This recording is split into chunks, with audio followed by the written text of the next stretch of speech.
around and hit them with the. All right, guys. Sorry about the delay. We are back at it. We are ready to roll. This is session number 24 of our homebrew campaign called Unlikely Heroes. Thank you very much for joining us tonight. If you have been paying attention to chat and stream elements giving some information tonight, yes, I will not be hanging out or focusing on chat. So just understand that if you're here, we see you, but we may not be paying attention to you. Seru, hi, hello, how are you, buddy? Um, Everybody else, we're going to do a quick recap. We're going to do session notes from last time, take questions from our group, and then we will dive into it. We'll be playing until 10 p.m., so we got about 2 hours and 45 minutes, give or take a little bit depending on where we're at in the story. So hold on tight, and thank you again for joining us. Here we go.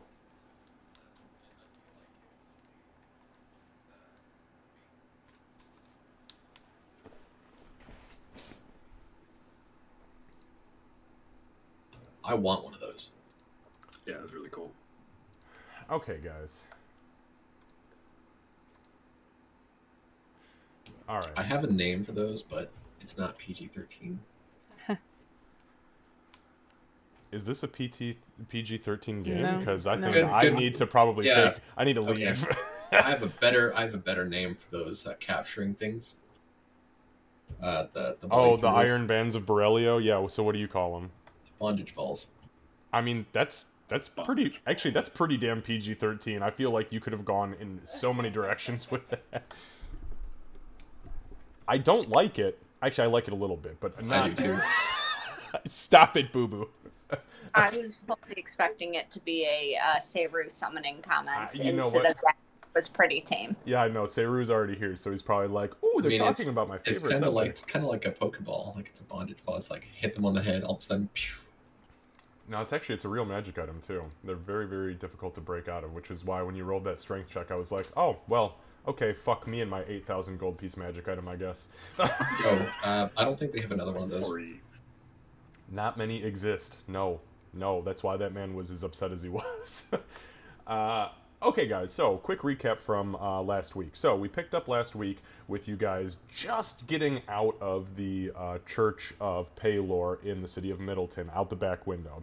As you ran around the rear, the paladin had shouted out the back, kind of this foe, "We're gonna get you, you better run," yada, yada, yada. And then you guys all ran, you guys began to scatter in different directions and realized that you were essentially surrounded on all sides, though not all of these troops had noticed you at this point. Not all these militiamen had realized you were there. Through some semi-fancy footwork and semi-re-rage screaming, you guys managed to split those respective groups up pretty damn well. That was until Gray said, you know what, fuck this, self-preservation, cast invisibility on himself, and then hid in a bush. Ree went bolting one direction, screaming and jumping and like yelling at some poor elf man just trying to enjoy his fire. She decided to try to bolt from the situation as a whole and was gonna sneak inside of the Pelorian orphanage, which was just behind where the church was. Thankfully, the old man saw what she was doing and realizing she'd already been shot once, locked the door from the inside. Honestly, she's actually pretty strong. That may not have actually held her back, but I digress. So I wasn't even going to go in the orphanage. It really wasn't. yeah, I was just. you were walk getting you were getting uncomfortably close to the front door of where there were children inside. You bloodthirsty murderer. I do have some standards. Just say, not Just many. not many. And they're not high. So you guys split up. Beaufort tried to pay off one. Actually, Beaufort did pay off one of the guards, who was so awestruck because he had never seen that valuable of an object in his hands before in his entire life, that when it came time to actually arrest Beaufort and Beaufort called him back out, he put the money, tried to put it back in his pocket and failed, and then it dropped on the ground, and then he wound up getting arrested, and it was just a shit show waiting to happen. Now, if the dice would have rolled better, that could have actually been pretty interesting, but this is D&D, friends. Yep. So after that, Beaufort gave up. He surrendered. Doc had surrendered just before that. They were led off map, and Ree and she just ran around like, well, to be fair, like greenskins, and Straight up lunatics. I mean, just fucking gave them their what's what, and eventually they were subdued, and did come with them, whether it was willing or not. And you guys found yourselves in the jail cells, in the holding cells of Middleton. It was there that you were addressed by these guards who seemed to have side sashes and insignia that made them seem like they were probably from Port Emerson mercenaries. And they were very friendly. They weren't aggressive or abusive or anything like that. They were a little loudmouth, but besides that, they were actually pretty decent to you. Beaufort was then extracted from the cell and taken to the Lord Magistrate's office, where he was read a list of his charges and then explained about the inner workings of how this court would work.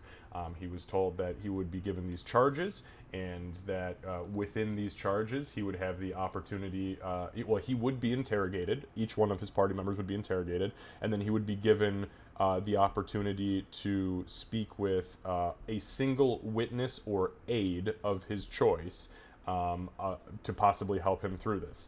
You went back to the holding cells, you told the rest of the group this. She remained very, very quiet, as honestly she was pretty much on death's door this entire time. Stable, but not doing well. Beaufort, you decided to call for the family banker to hopefully buy your way out of the situation, only to find out that unfortunately your family's broke, and they're broke bad. The banker left you with that information, and then Doc decided to call for a courier. Doc called for a courier, and the courier arrived, a small boy, who was then handed a slip of paper and sent off into the wilds. But not before. Beaufort was handed a single God's tear by the banker, and then in a show of good faith and good fortune for this young lad, gave it to him instead of eating it like honestly all of us had hoped. Hey, I only gave you 4 copper. I was 98% sure you were going to eat that. She was very... even me, I was like, he is not going to swallow this thing. I honestly, I 100% thought it too. So the boy went off, the banker left, and we kind of jumped out of the bigger picture till we got to Gray. Gray took on the facade of a homeless man and begged for silvers in the street for quite some time, while staying as far away from you guys as he possibly could. He is, as of this point, MIA. So, with that being said, we are picking up session 24. It is Sunday, the 8th of Mugem, at 3 o'clock in the afternoon. The XP from last session was as follows. Roleplay experience, because honestly, we did like 3/4 of our session last time was that combat with the militiamen, but you guys still had a lot of roleplay inside of that, and then at the jail cell. So I gave everybody 400 experience for that. And then for the militia encounter itself, even though you didn't kill anybody, you still overcame it. You had 200 XP for that. So that brings everybody to the following. She, 7,660 XP. Gray, 7,247 XP. And the rest of you, 8,610 experience.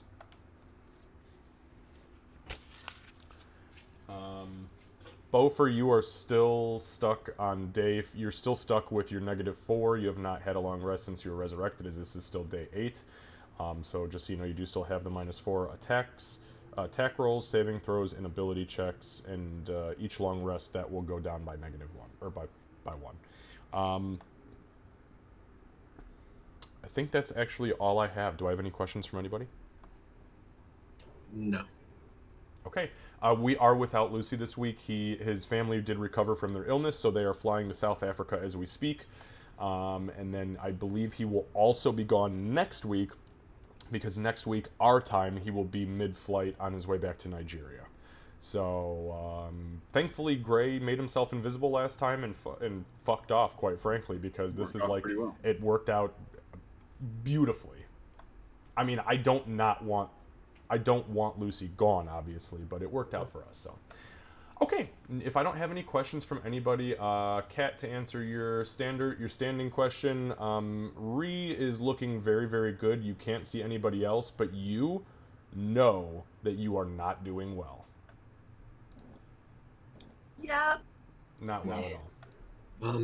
Do I see anything in my cell? Any kind of metal piece or anything like that just scrounged around anywhere, any around the cell at all? Besides the bars. Make an investigation check.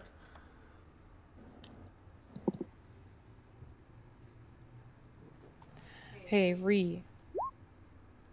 Yeah. There is Nope. there's Zero. not a scrap of metal, but the bars are made of metal. Okay. So not to be selfish here, but did you have somebody you were gonna call as a witness? Or aid. Sorry, I want to make sure that we've got that. Or clearance, aid. Yeah. Well, I mean, one of the thoughts I had was to think about the barkeep. I mean, He might be busy though.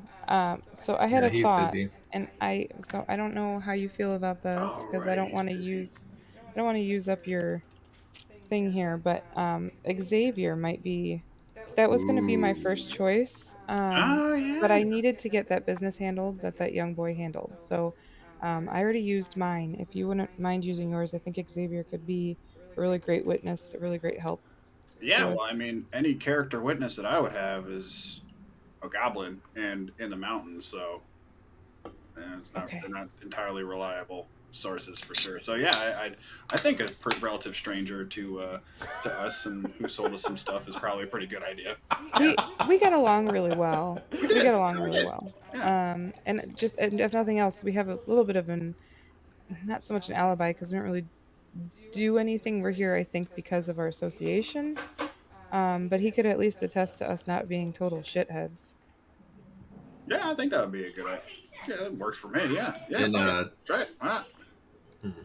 and Nomish, I'm gonna talk to Doc. I'm gonna say they did say they would be listening to us. So do you see anything around that would indicate that not only the guards can listen to us? What? Like what? What would I be looking for? Vents, holes, anything of the like, maybe. Well, there's bars in front of me. I want to look around for any out of place, like ventilation, I guess. Okay, make an investigation check for me, please.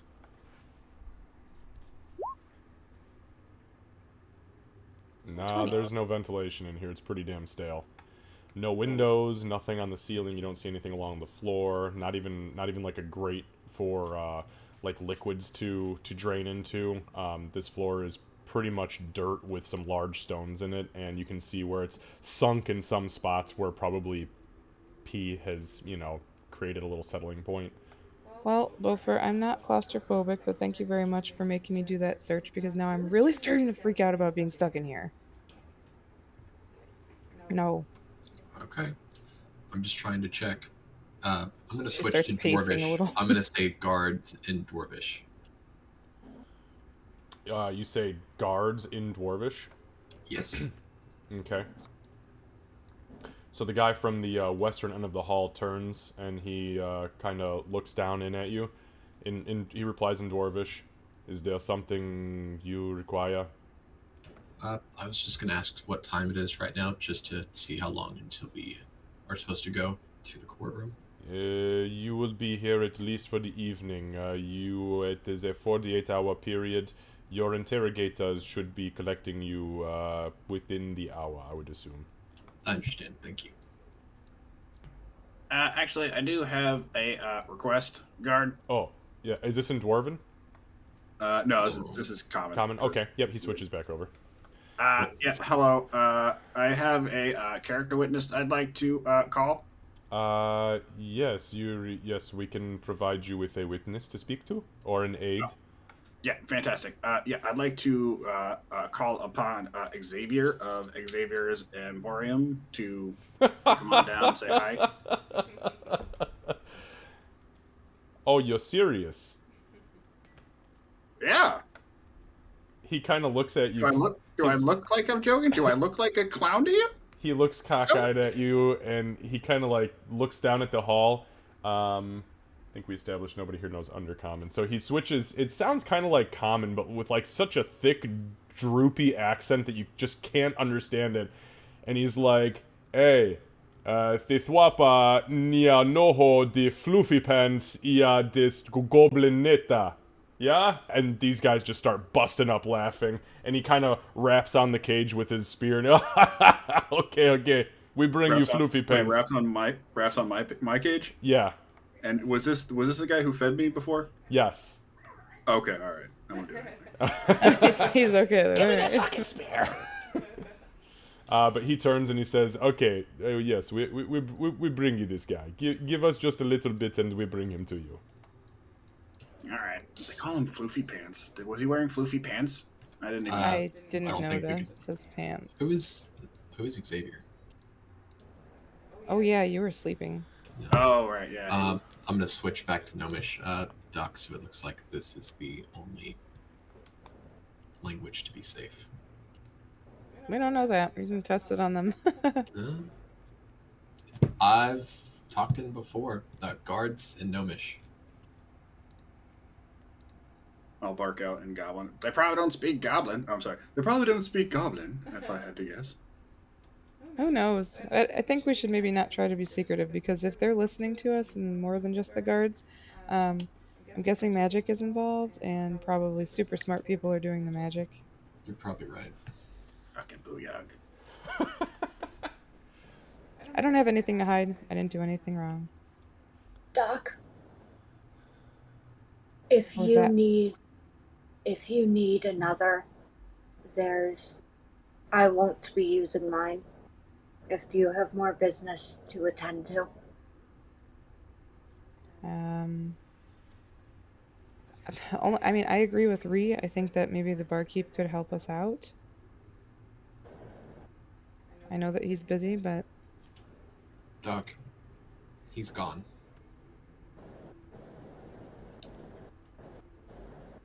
well, if that's true, then we should get a chance for another witness, right? Yep. Is that what like? But I mean, that's also assuming we didn't get duped, I guess. That's true, and I don't know. I don't really trust anyone from the church right now because my name was released, and I don't know how. Did you pay somebody? I did. But by the way, who was it that you paid? I handed it to the cleric, but it was supposed to be for the Sir Roderick. We were all in the same room, so I just thought he could be a middleman, I guess. He was right next to him. Didn't you say you're being held up for bribery? That I'm happened. not, what after did the they? fact. What was the list of things? Bribery of a cleric or a clergy official, bribery of a guard, helping a fugitive, harboring a fugitive. Not looking good. A few other things, I think. Yeah. Many other What was things. the last one? Like some, not blasphemy, but Sacrilege. sacrilege. Sacrilege. What did you do that was sacrilegious? Paid off a guard. Well, Wait, that's sacrilegious? Yes and no. Depends on if you get caught. Or how much you pay. how much do you get in trouble Weird for? rule. Wait.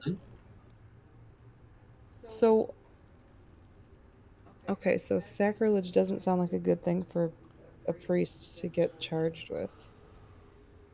Well, I mean, I guess not. But worse things have happened. Don't you talk to your god from time to time? It's been quite a long time. Ever Well, since if- I had that whole... Yes, I did, but it was while I was dead. You should probably do that while you're alive. I'm not a cleric, but I'm just saying, in my experience with healers, typically having a good relationship with your god is a good thing. perhaps now would be a good time to reflect and speak with him, as we have literally nothing else we can do. I guess I can always try. I'm gonna go ahead and go to my little corner and take a squatted stance and go crisscross and start to pray. I mean, yeah, definitely couldn't hurt unless you're like, like one of like the goblin gods. I talk to my scalpels. I mean, and I feel like it helps in surgery, so... It's fucking weird. I guess They in don't my talk mind, back. I'm They gonna don't start talk back.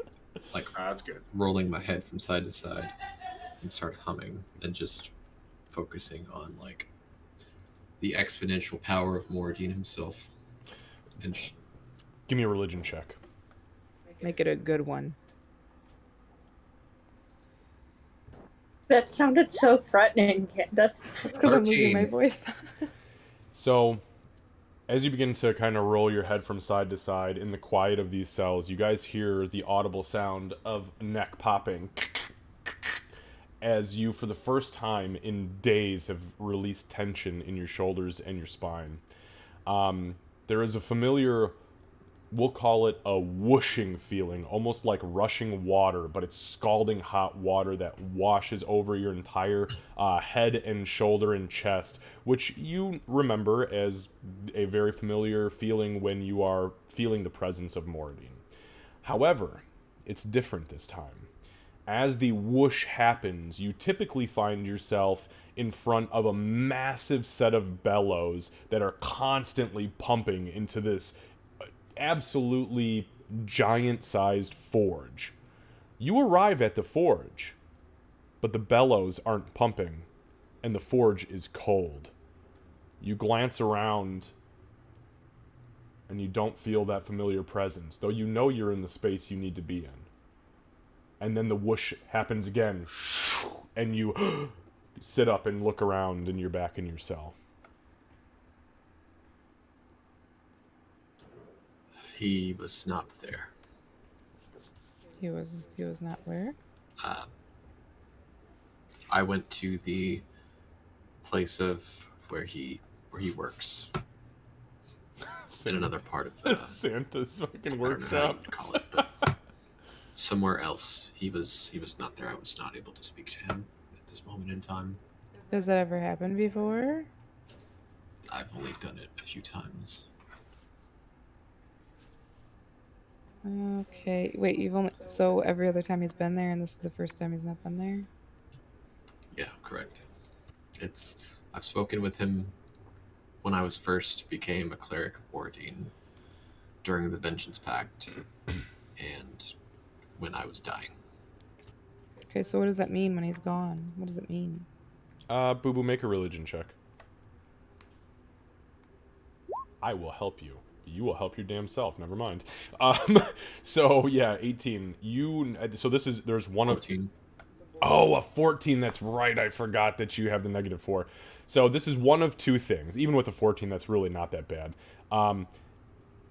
The issue that you've just encountered is one of two problems. One, your god has turned away from you, and you've been left in the dark. Or two, you can't make the connection deep enough to feel the fires of the forge and to see the bellows moving, because you don't have anything to connect yourself to Moradin. You don't have a holy symbol.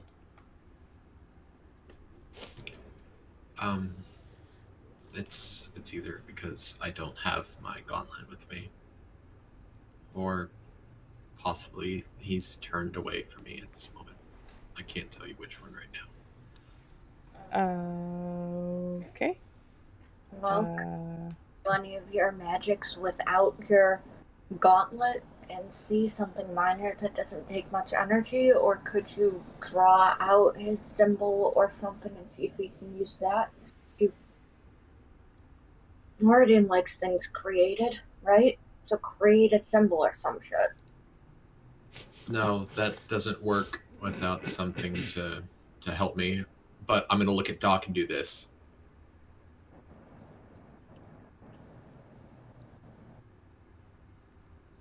I'm gonna nod my head.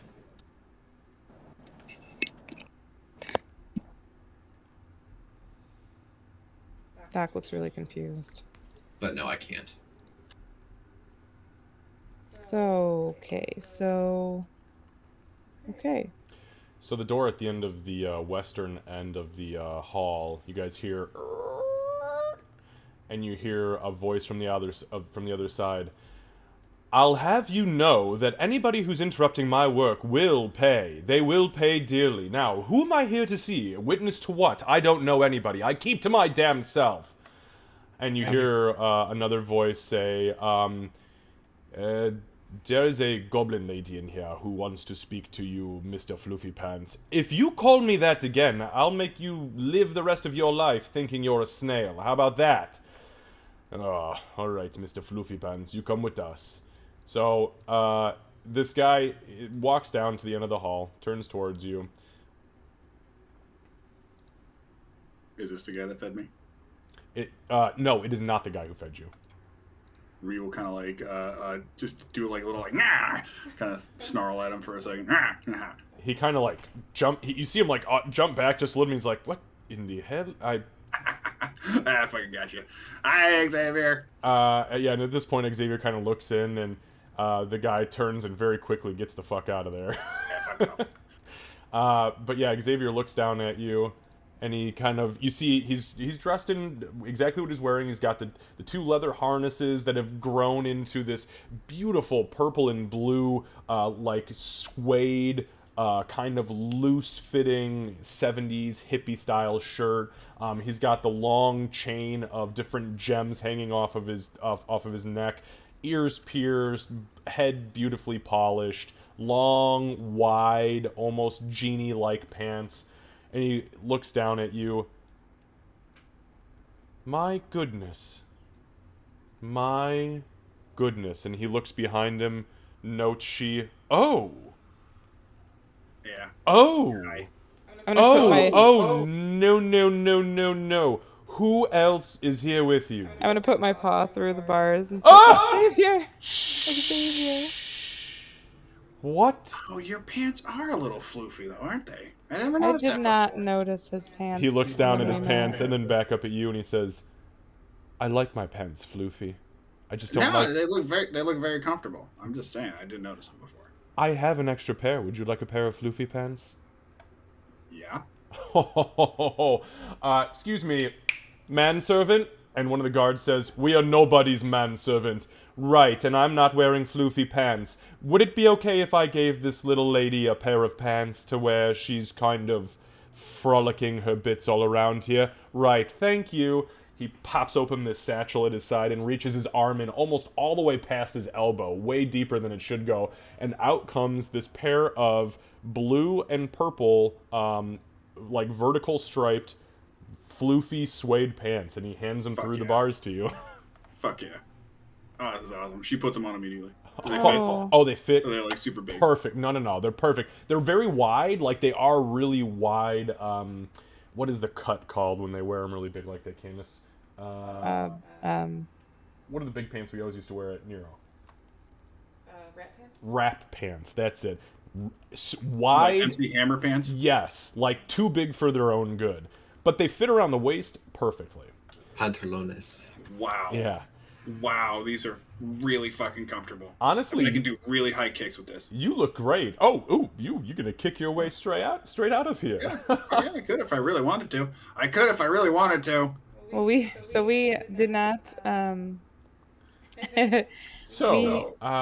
Yes, you obviously have found yourself in a bit of a pickle. All of a sudden, Beaufort, you see this bald human man's face pop in front of your bars. Oh. Hello. Seems like you got yourself in a little bit of trouble too, eh? Yeah, he was sleeping. He didn't get to meet you last time, unfortunately. Technically was. You were sleeping, that's right. I was trying to think if that was you dead or asleep. No, Look, you guys fuck Beaufort up so much, I don't even know what to think anymore. Beaufort fucks himself up. Y'all, I heard from the cleric about you. Oh, wait. Which cleric? The one that went out of town. I'm sure you know who he is. The one that went out of town? Normally, people of your kind knows everything that goes on in town. People of my kind?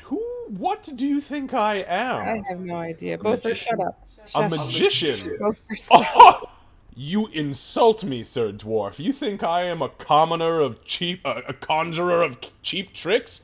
Do I look like some standard nobody wizard who spent 80 years of his life in Port Sindrian locked in a tower so he could throw sparklers and pocket glitter? No. No. Come over here. No. Xavier, come here. No. I am a sorcerer. Master enchanter. Actually, I'm technically an adept enchanter. I will be a master one day, though, but how dare you refer to me as a magician? He's So a little... you're born with magic? He kind of glances in at you, and you see his eyes shift from this normal human, you know, like dark green-eyed, normal pupils, whites, everything, and you see as he peers through, the shadow kind of like reveals these two draconic eye slits with the whites being all silver and the slit is gold. And he looks in deep at you and he says, "How's this for a cheap trick from a magician?"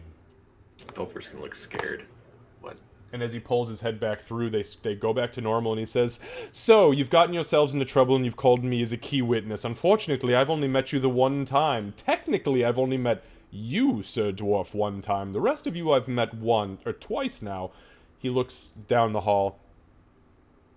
"I think I know where this is going. Excuse me, manservant, may I have my 15 minutes with the witnesses, or as the witness, please? Is that alright?"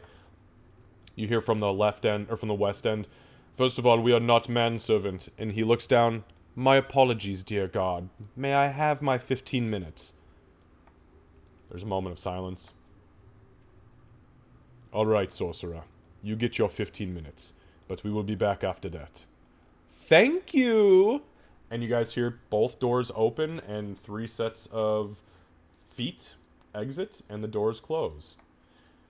As soon as they close, Xavier immediately walks to the end. You guys kind of...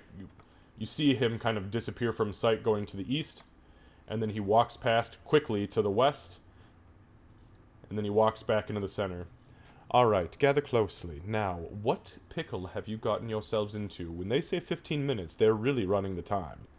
Okay, so this one, and I'll motion to She's cell. He kind of was- glances in. "This one looks like shit. Here, Yes. sweetheart." And he reaches into that same bag, way deep down, and he pulls out this flask about the length of his own hand, which, mind you, he's a human, it's not very big, but he kind of reaches in through the bars and tosses this flask, which hits the ground and then rolls over to you. Got a dark red syrupy liquid in it. "You need to drink that or you're going to die." Don't have coin for it. "Didn't ask for coin. I said drink it." So Swallow your pride along with the potion. I'll give him a flat look and she'll drink it. Okie dokie. Belfer's gonna rethink of what just happened. He's gonna be like, "Wait, what? What are... Hold up, you're 80 Where years are you? old? Yes, I'm 80. And please don't talk about my plumpness again after last time." What? No, I'm talking about Xavier. He said he spent time in a tower for 80 years? Oh. So you regain 28 hit points. As you down it, you feel literally everything in your body tenses up for a moment. And Ree, you can see She's body actually glows red. Like, you see this red energy light up through her throat into her midsection and then spread throughout her body like veins before fading, and you see a lot of her wounds seal shut. Thank She's you. going Oh, that's a good shit. cough and kind of like hunch over for a second as everything shifts, organs go back into place, etc. And you guys actually all hear like audible pops and like squishing sounds. He kind of glances in. "Sorry, it's cinnamon. I didn't have any cherry extract. You'll be fine." No, Ree, I'm not 80. He'll quietly say thank you. Probably so only he can hear. Fair enough. There's kind of like a look or a glance from the side eye and then a partial nod. I'm not 80. I was insulting those stingy, grungy, long-bearded bastards who live down in Port Sindri in the Wizard Society. I'm not one of them. I'm young. Look at my face. Beautiful. No wrinkles, except... Oh, shit. I do have a wrinkle. Great. Anyways, we've got less time than we did 5 minutes ago. You've gotten yourselves into a pickle. Why did you get arrested, all of you? Also, where is... Gone. He's a coward. Whoa, that's not. Well, hey, hold on. Is he here? The kobold didn't seem like a coward to me. Oh, the kobold. Oh, Meepo, no, he's not. Wait a minute. Who are you talking about? There was another companion. I couldn't remember if he was with us or not. How many companions do you have? You know, the more company you keep, the more likely you are to get yourself in this situation. Well, Meepo should we be... are wanted for multiple charges. Stop. The less I know, the better. What do you need from me? We need to get the heck out of here. I mean, we need...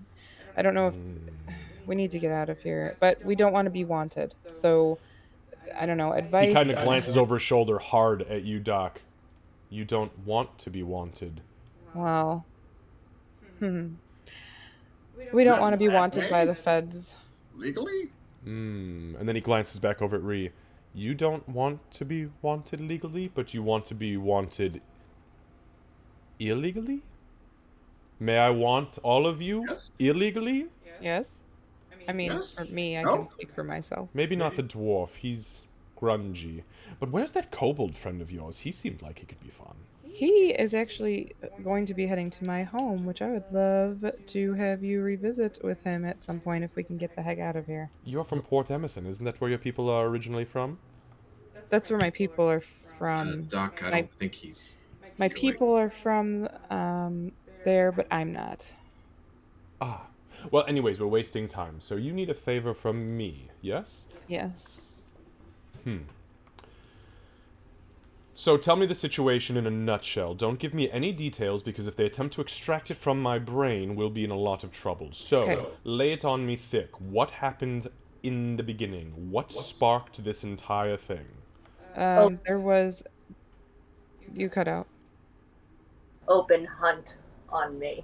Yes. Okay, There's open he hunt on... glances behind him and he says, "What did you do, Hunter?" Chose to side with them in their ill-thought attack.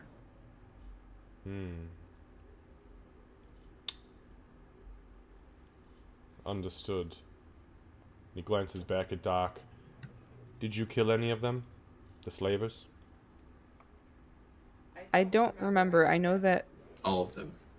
Well, I didn't personally. I don't think. I can't... Yeah, I can honestly always can't push one of remember. them into oblivion, yeah. I know that I think I was almost kidnapped, if I understand the story correctly, when I was dying. Oh, yeah, you almost were put on I the back of a horse. kind of killed him, and then the horse kind of... we won't talk about the horse. Not interested in the horse. They don't care about the horse. Unless the horse... Are you referring to the centaur man as a horse? Oh, yeah, he's totally they died. He's super dead. The lieutenant was killed. The scouts remained. The lieutenant and the others were killed. The scouts remained. That's one problem where I'm at. She, your passive insight is way higher than it needs to be for the situation. Give me an insight check, please.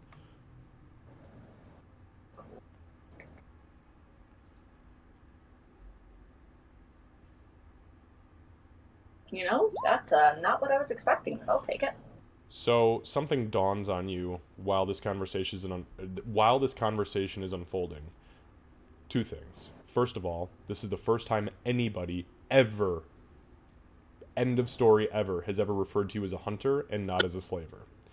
And two, Xavier brought up this centaur without being told that there was a centaur involved during this open hunt.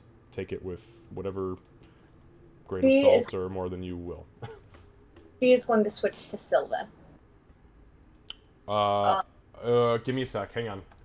Yep. I have a character sheet.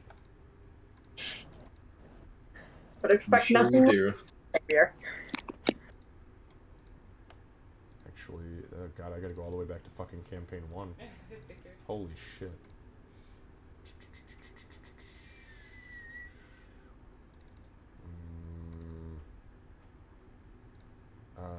Okay, here we go.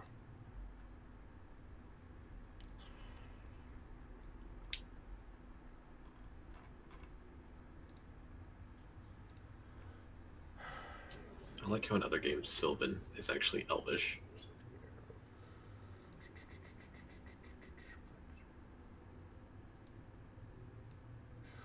Okay. Okay, sorry about that. Xavier's been around for a while. I had to just go back into my campaign 1 folder to find his information. But yes, okay, so you switched to Sylvan. Please continue. Okay. So it is actually worth saying what I was going to say. Cool.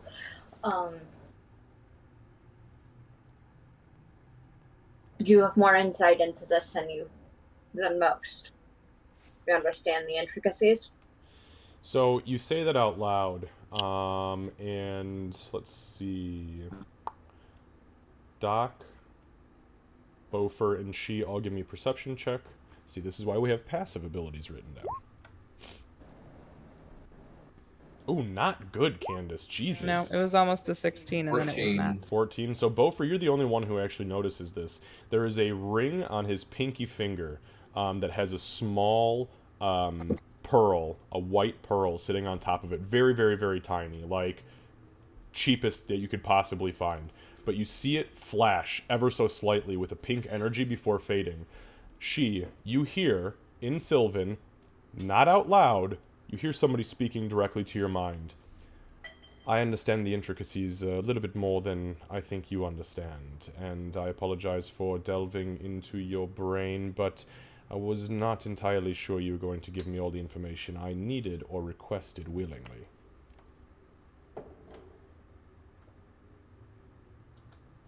She's just gonna kind of look at him. She's not gonna outwardly react. Doc's like, how many minutes do we have left? He looks back and without a second notice, he says 9 and 35, 34, 33. Okay. So we better get going. Here's what I propose. Oh, I thought somebody was going to stop me. I was waiting for you to propose. No, that's right. He stops and turns around again. You stop it. You stop it. You stop. All right, we're losing time now. We can flirt when we're done with this. Right. I'm so sorry. You're all so exotic. You've just got me wound up, all right? Except for you, Sir Dwarf. You're not quite as exotic as I'd like. Maybe if we should Later. we should dye your hair. Focus! Okay, sorry. So, the issue at hand is that you have done something which you don't regret in the immediacy of the situation, but you regret further on because it's brought you into the situation you will find yourselves now. We have a twofold situation here. Fold number one is that, if I am not mistaken, none of the charges you've been brought up on will result in death, which is good. Fold number two. One of you may find yourselves at the mercy of the slavers should you serve your time for your for your crimes here. You will go to the slavers, and the slavers will, if you are lucky, behead you immediately. If you are unlucky, well, you've seen how torture routines happen in the slaver camps. I assume we're talking about she. Yes, we are. I have a proposition. It is the only thing I can think of that I can maybe make happen, but I cannot do it alone. I cannot do it for free. And it will still require the death of she. Would you like to hear what I have to offer? Yep. As long as it's death before going back to the camps. And she says that in Sylvan. Like, are we talking about, like, death as in, like, Beaufort death? Like, just like, haha, you're dead, but not really dead? Don't we bring it back to life kind of dead? I was just made aware within the last 5 or 6 minutes that Beaufort had died, period. So, to be honest with you, I'm not entirely sure what... We're dead twice. Yeah, he dies a lot. Very strong soul. Be careful how much you die, though. Eventually, your soul won't come back. It's true. Anyways, we're losing time here. My proposition. She. And he kind of turns and looks down at she. I have a dear friend amongst the druidic circle of the moon. Archdruid Carrick Nightbreeze.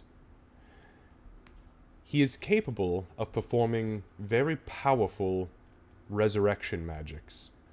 There is actually a ritual by the name of reincarnation. We may be able to stage your death here for your crimes. I may be able to whisk your body away quick enough to get to the Druid Circle and call an old friend up for a very long due favor and have you reincarnated. There is a caveat, however. There is a good chance that when you come back, for better or for worse, you will not be born of the same skin with which you currently reside in. What I mean is that, yes, Doc, you see where I'm going with this. That would be better. You may be able to permanently hide yourself from the face of all slavers, but retain all abilities and knowledge that currently lie within your head, though you would have to accept a new form, whatever it is, whatever the fates decide. Doc makes a weird yelping sound and says, "And also one of the names I made for you." You would have to adopt a new persona, at least by name and by race. Your gender would remain the same, of course, and your age would be roughly the same, but you would shed your half-blooded green-skinned nature for something else. And you'd be alive. And you'd be thought dead by the slavers. Get a new start. Not many people get that option. Common. I suppose I shouldn't have drank that potion then. He smiles, and he says, No. They need to understand that you're healing well, so that when you are assassinated in the stockades by a slaver, you go unnoticed. Into the good night, your body whisked away, brought to the burning pyre. You see where I'm going with this? Your mind is just as sexy as the rest of you. He glances back over at you and says, You stop it right now, or I'm going to strip down in here and kill every guard that walks in when they interrupt us. Okay, we'll save it for later. Wonderful. Now, this is up to you. It's probably all I can do. Unfortunately, my magics are not strong enough to bewitch the entirety of the Lord Magistrate's court into believing that you're all innocent and letting you walk out free. And I do not possess the artifacts to simply whisk you away via magical teleportation without me being a prime suspect. So, I'll let you think on it. We have about 4 minutes left before the guards return, but you decide. Would it be easier for me to take something and not make it out of this cell? No. I still haven't one I can call. No. Well, you can call a favor or an aid if you require or would like. I have a sneaking suspicion there's no way for you to talk yourself out of the stockades. Again, they will not execute you. They will not execute any of you, for you have not committed executable crimes. However, if you are found guilty, all of you will probably serve a little bit of stockade time. If you serve the stockade time, there's a good chance that an angry slaver will show up in the midst of the darkest dark of night and kill you because you were not sent straight back to Mogu Mogu. Wink. Do I need to say it louder? We won't let that happen. We'll defend you, kid. We'll defend you, she. Don't worry. No. Brave soul, defend, yes, no Reed, defend from your stockade, looking upon your friend getting her back ripped out by an assailant in the night. Anything to avoid going back to the camps. I think you've made a wise choice, for your skills, they are needed on this continent. There are evils far darker than slavers on this continent that require, in my humble opinion, your expertise. We'll be in touch. Just keep an eye out for me, yes? She just kind of narrows her eyes at him. Just like the slightest little twitch of a nod. He turns as you guys hear the doors start to kind of open from either side, and as he's turning, you hear again in your mind, and Bofer, who you've probably been watching this ring the whole time, like do the fucking magic thing again. Sure as shit, you see it vroom, flash ever so slightly again, and you hear within your head in Sylvan,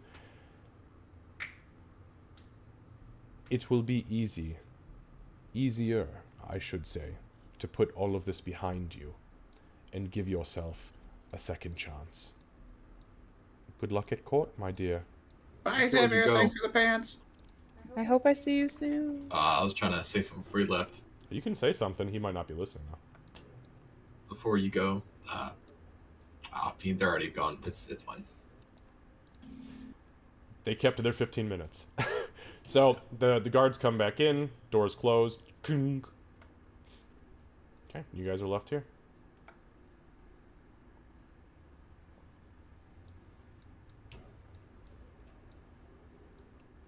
This guard walks down and kind of looks in at you, Doc. He says, "Your interrogation is going to begin very soon. We will bring him in. We will bring you to him momentarily.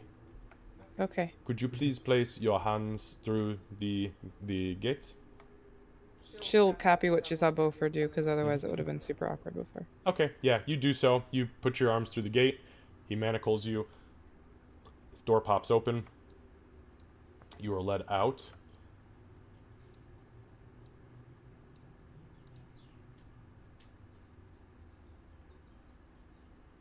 And you are led to the end of the hall where one of the lower doors is opened.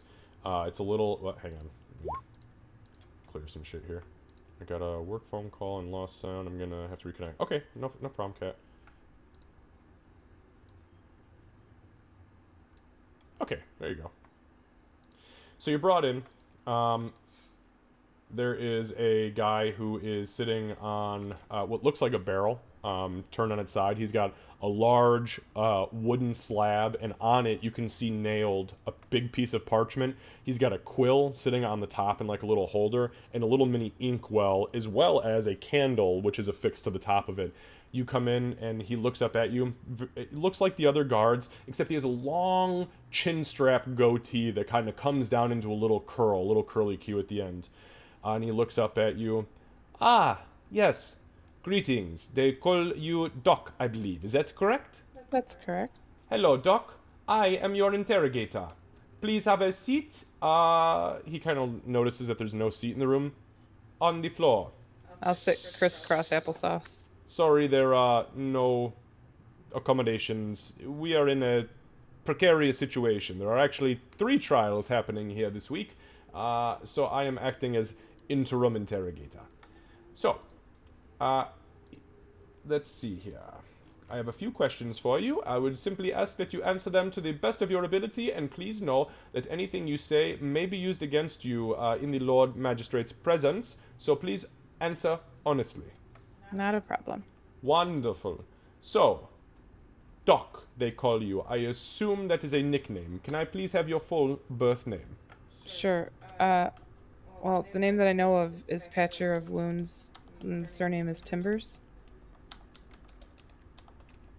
Wonderful. And your age?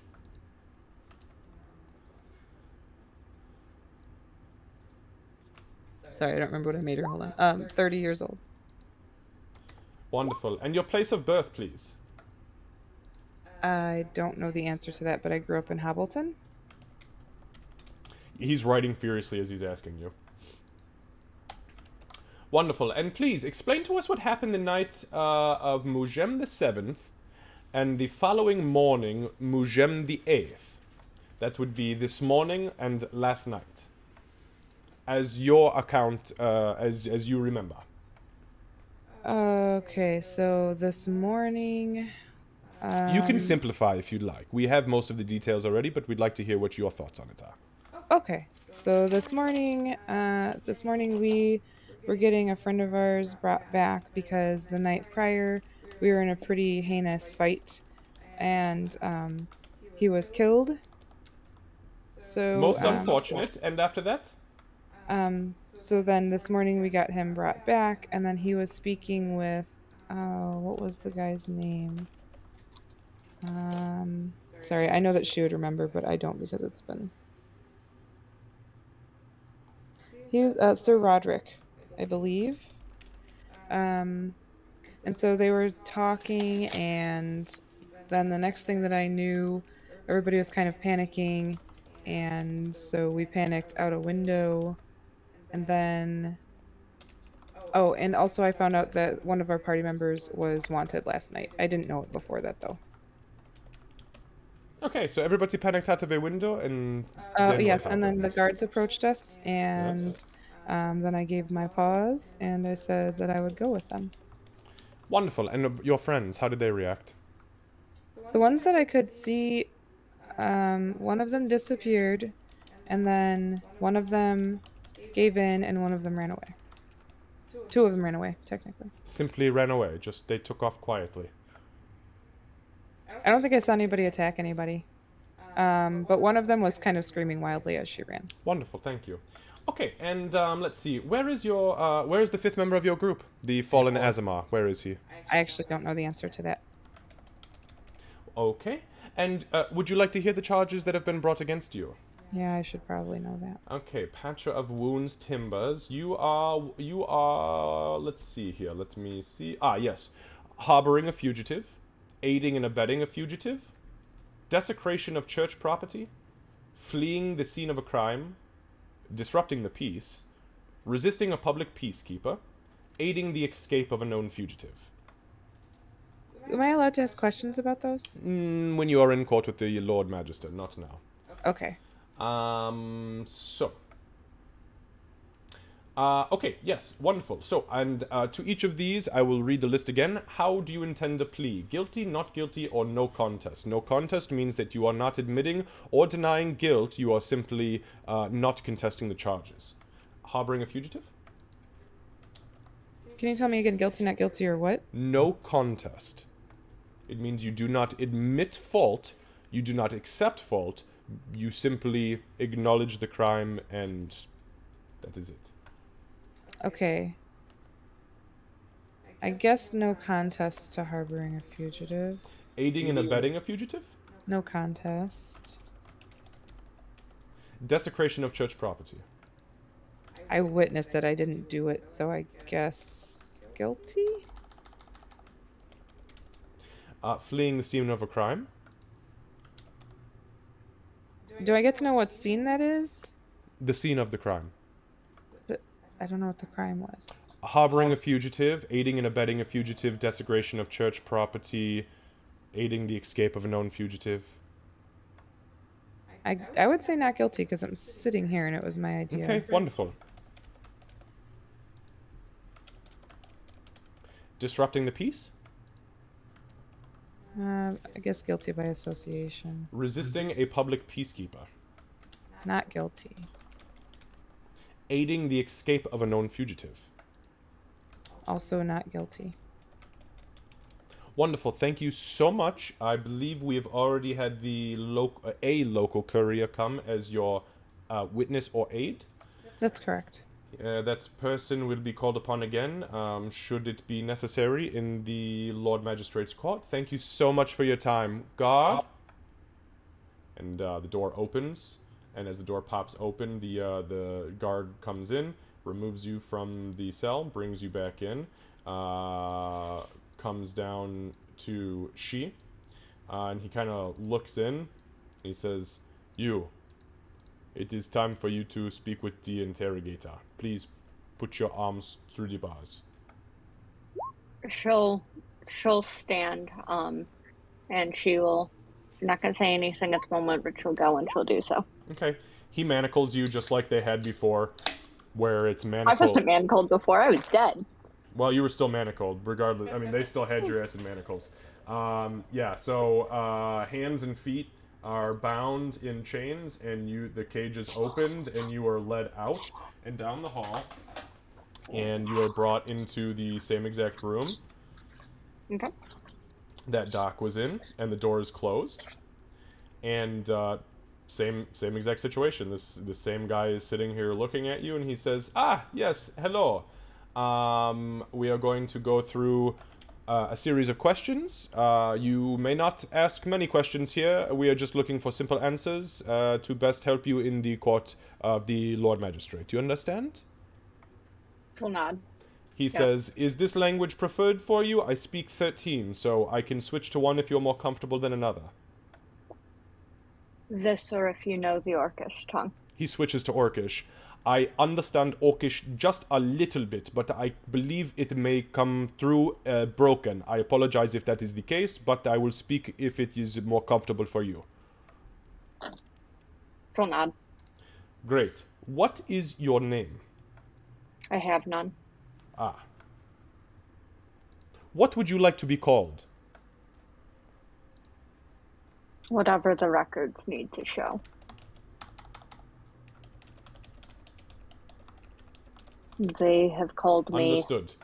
she And your age? more often than not. Unknown. And your place of birth?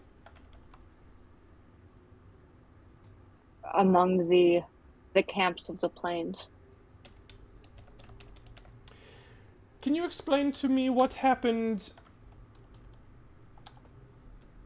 on the night of Mujem the 7th and the following morning? That would be last night leading into this morning. Just briefly from your memory, what exactly transpired? There was fight. The dwarf was killed. We brought him to the temple to try and be brought back. Too much time had passed.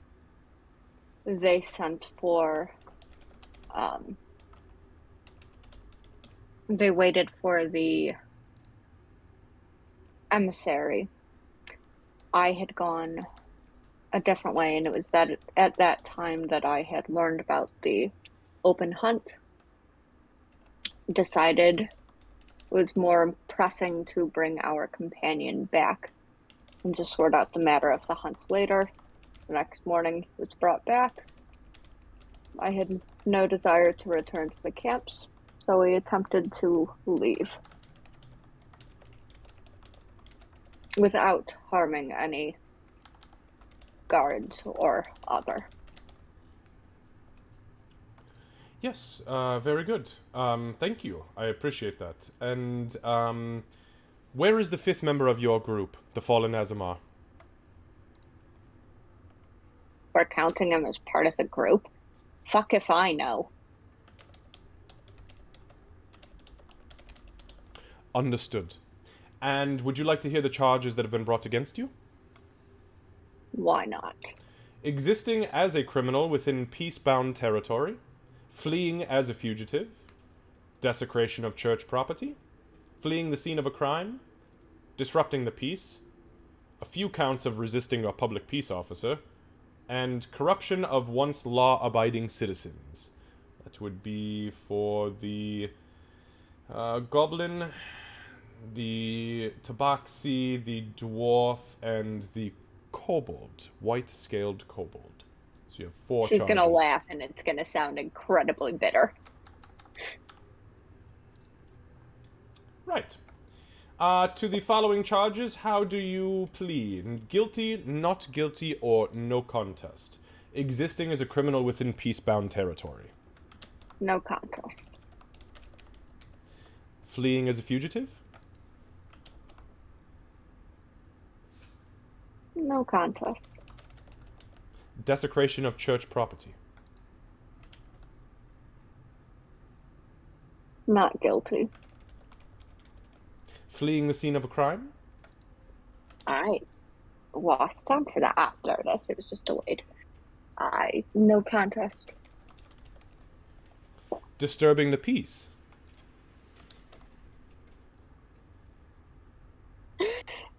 No contest.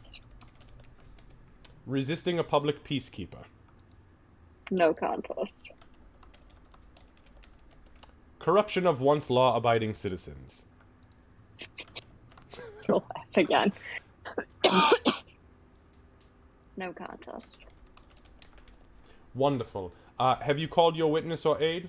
Yes, I believe I have it here. You requested Mr. They call him Floofy Pants, the sorceress. Xavier, yes? I believe the goblin called. Ah, yes, excuse me. So, is there somebody you would still like to call? You don't have to decide now. You still have the evening. But if there is somebody I can provide for you, then I will absolutely do so. I will wait for now. Understood.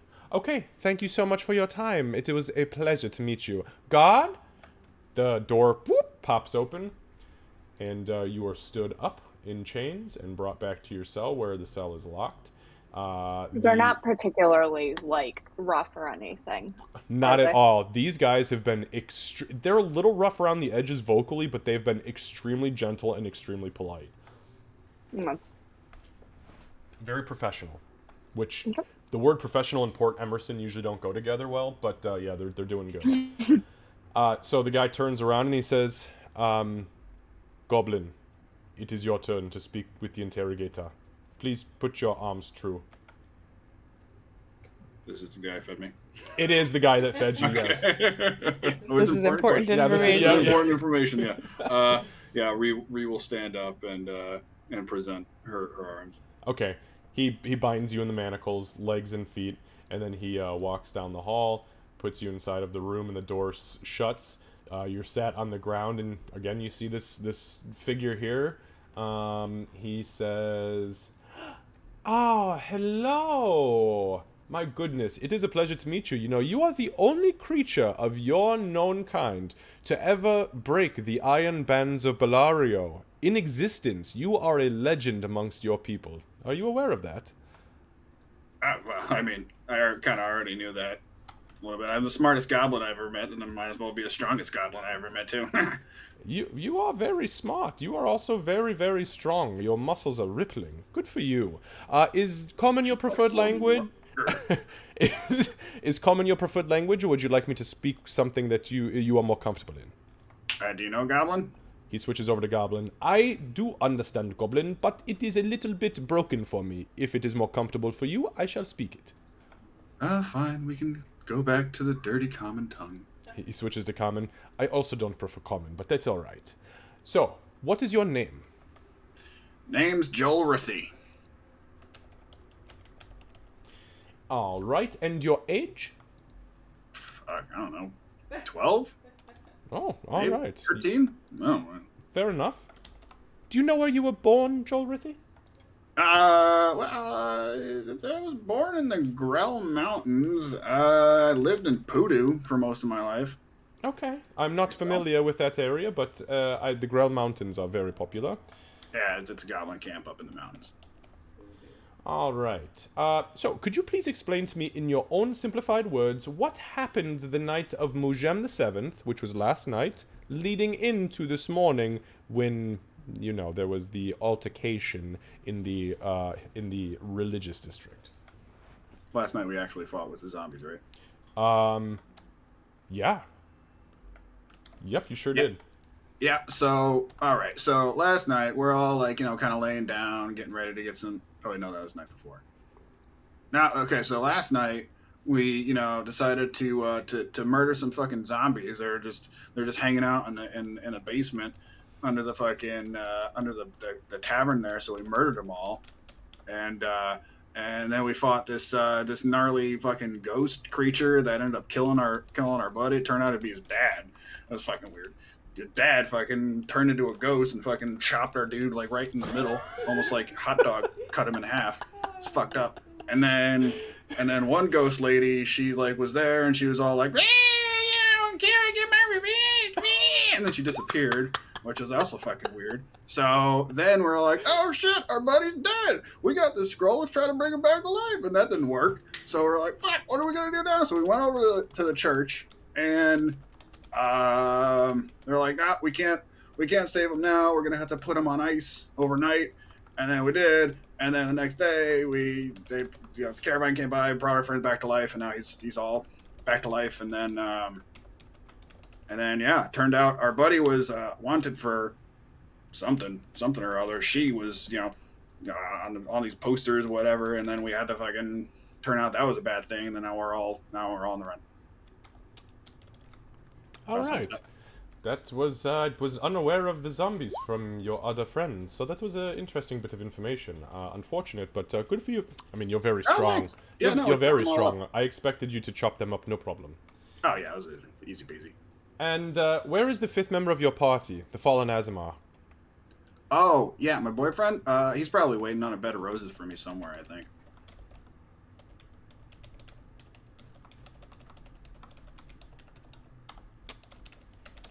You see his face kind of like, Your boyfriend. He's your. You and him are an item, and you don't know where he is? No, I mean, he doesn't quite know it yet, I guess. Is what I'm saying. Fair enough, but I'm just surprised that your boyfriend left you to die in the religious district by yourself, by your lonesome. I thought a strong young man like that would have tried to keep his goblin lady safe, but it's not. Well, no, you see, you got it all wrong. I'm the one who usually needs to protect him because he's so squishy. Oh, well, in that case, I sure do hope that he's okay. Me too.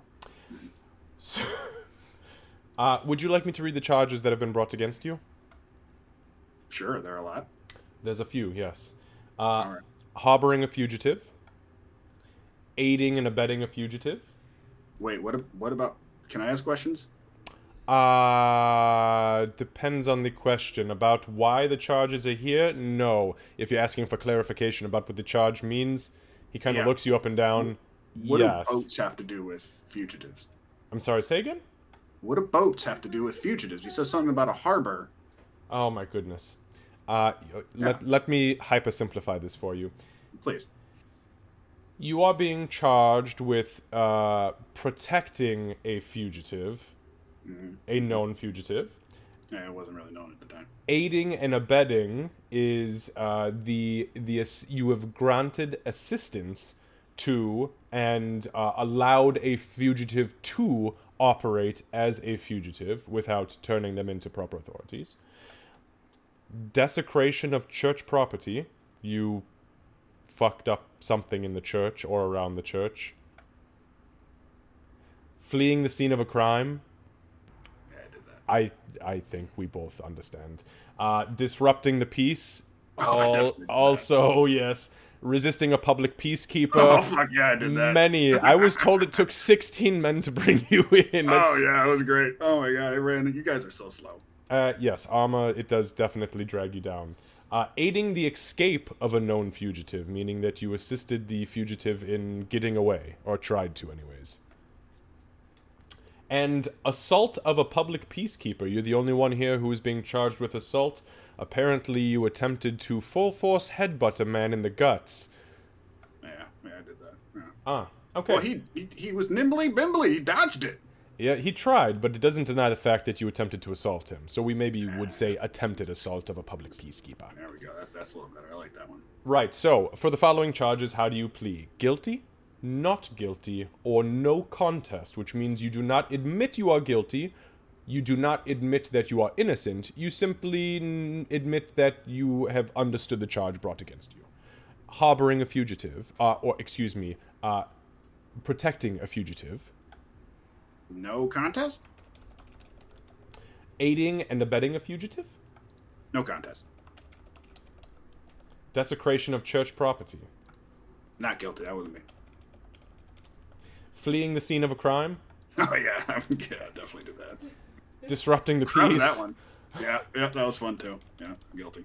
Resisting a public peacekeeper. Yeah. Fuck those chains, man. Fuck their chains. Aiding the escape of a known fugitive. No contest?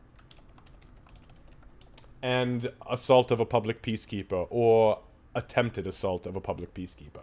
Yeah, it seems a little bit up in the air, so I'm going to say no contest to that one. Wonderful. You have called a witness. It was Mr. Xavier, is that correct? Man, it's true. He gave me these awesome pants. He kind of looks down. He gave you those... He's not... That's not within regulations, Guard but... said it was cool. Make a deception check. You said the guard said it was cool? Is that what you said? I thought they did say it was cool.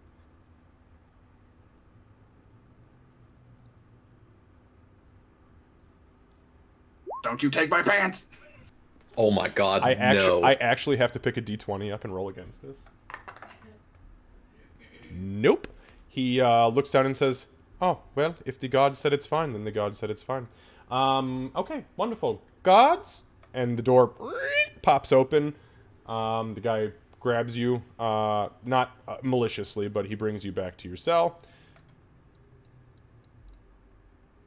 Give me a second here. And then he walks down, and he looks into Beaufort's cell, and he says, "All right, it's your turn, dwarf. Legs, arms, through the slot, please."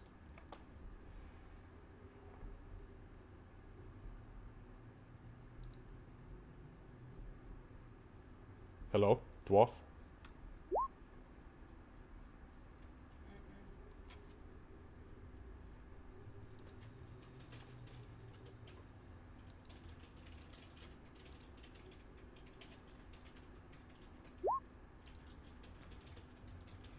Hello, Mr. Dwarf, we are speaking to you. Oh, yes. Ah, there we are. He says, "Dwarf, give me your legs and your hands, please."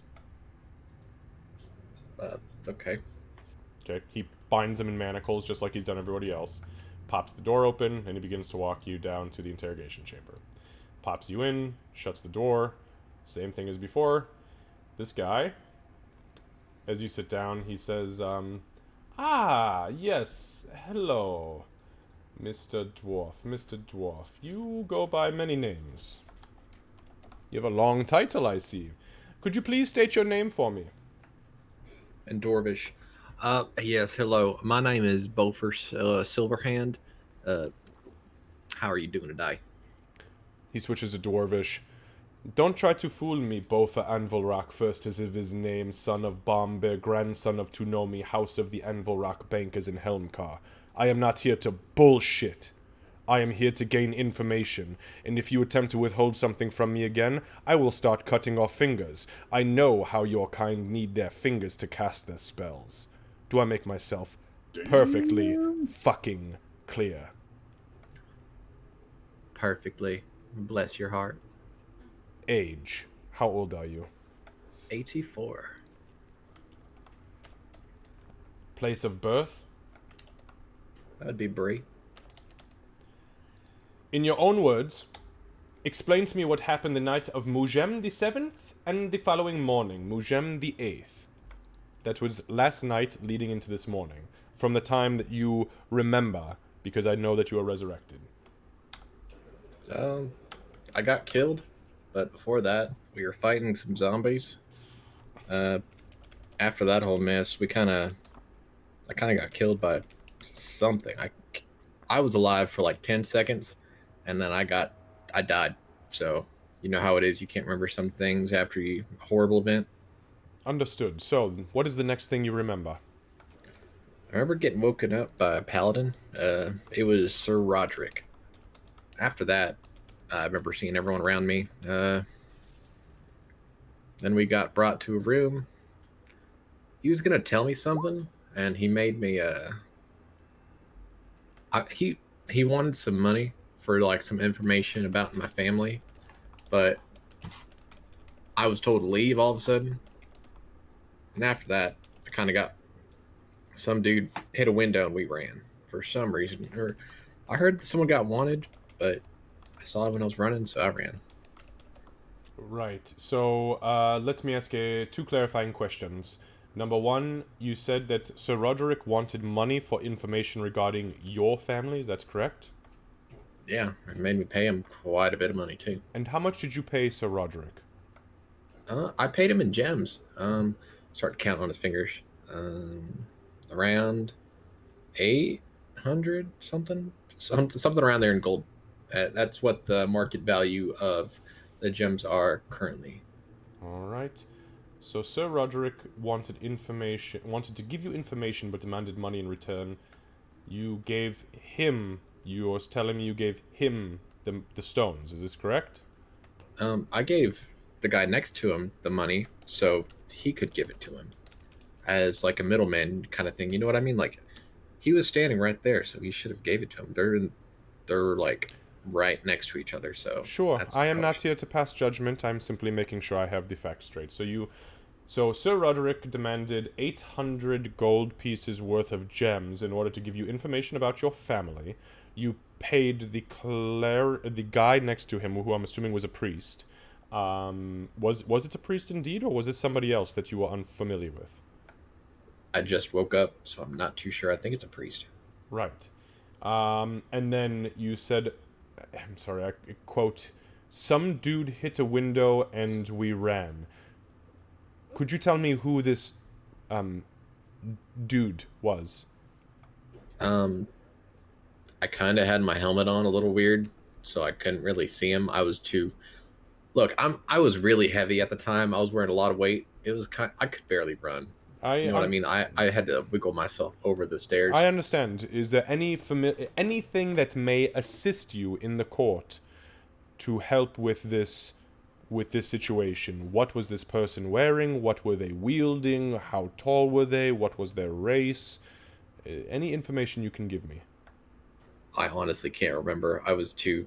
Adrenaline was hitting the head. You know what I mean? It's kind of like a. It's kind of like a. I don't know. How would you explain it? I understand what you're saying. It's all right. We wanted to make sure we had all of the information identical. What you were saying is that you did not smash a window to then run from it. It was some, and I'm sorry, I quote, dude, end quote. A dude or dudette? You can't really tell sometimes. You know what I mean? Trust me, I do. It's really scary. Great. Next question. Where is the fifth member of your party, the fallen Azamar? Oh, you mean Dark Eyes? The dude, you can't even see the white in his eyes and stuff like that. Where is he? Oh, I don't know. Last time I saw him, he walked out the front of the church. Thank you. That was more information than we've been able to obtain thus far. Would you like me to read the charges against you again? I think I remember most of them, but you can go ahead. Well, why don't we do this? I will read them to you, and you tell me whether or not you intend on pleading guilty, not guilty, or no contest. Does that sound fair? That's fine with me. All right. Harboring a fugitive. No contest. Aiding and abetting a fugitive. No contest. Bribery of a holy official under command of sacred order. No contest. Bribery. We have bribery very specifically written here, a diamond worth 200 gold pieces.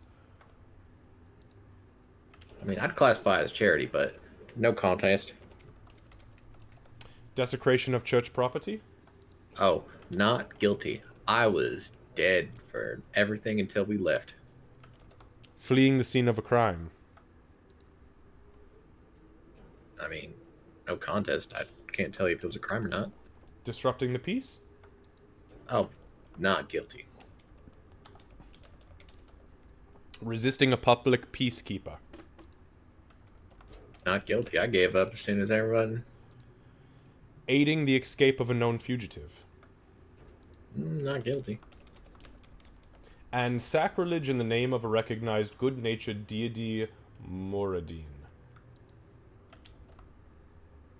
No contest.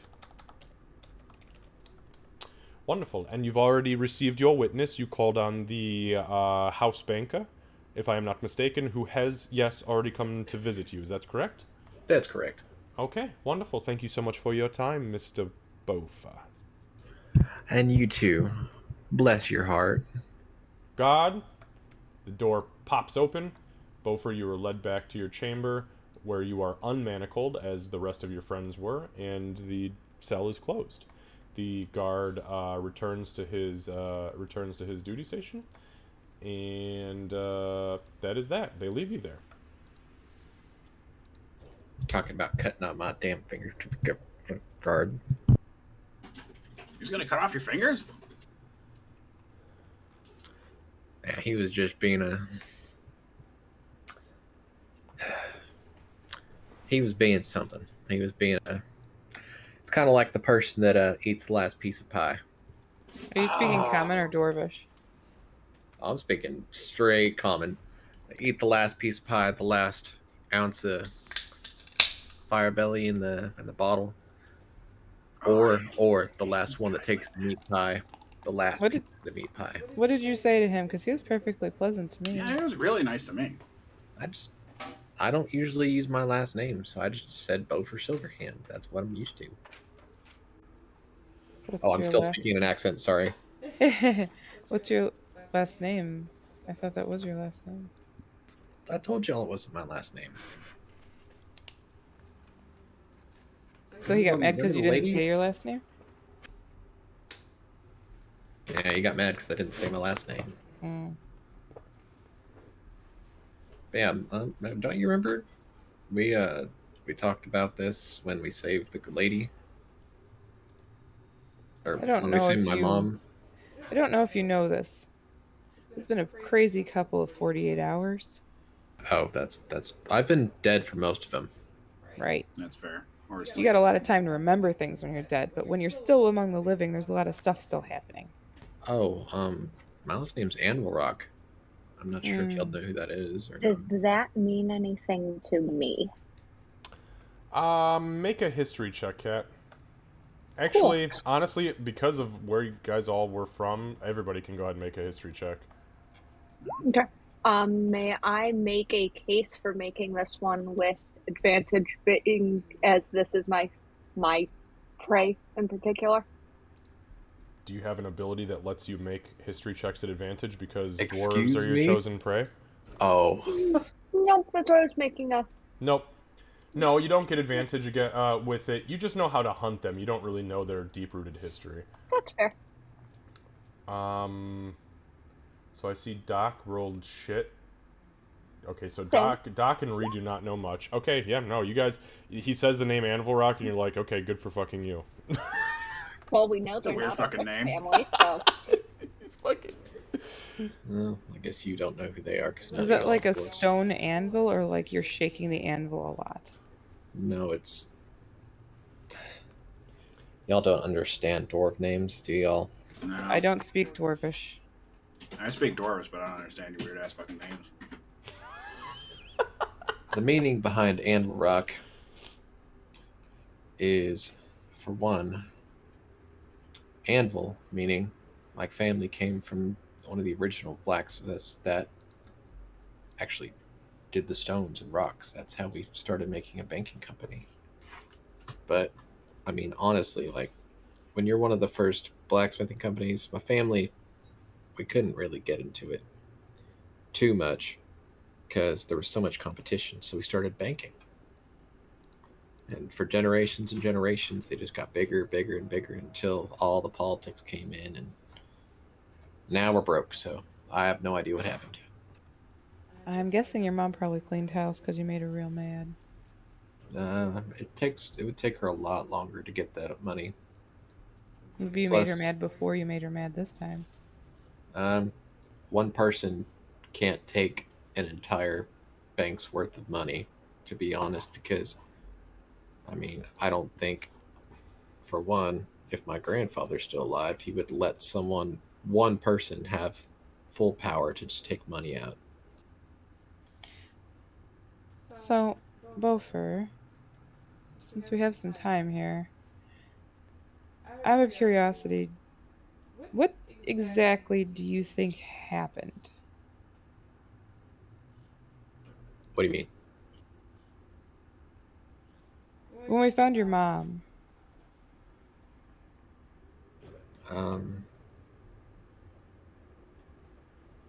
I don't like thinking about that. maybe a different time then. Look, my dad died just a month and a half ago, and the guy that she was with, we've been in a feud for, I can't even remember how long. Right, so what exactly do you think happened? She said she was doing this for me. So, Emptying the bank for you? No, she was with the heir of the rival of our banking company. We've Wha- been at. How would that So, be for you? I mean, the only real thing I can actually see is. Wait a minute.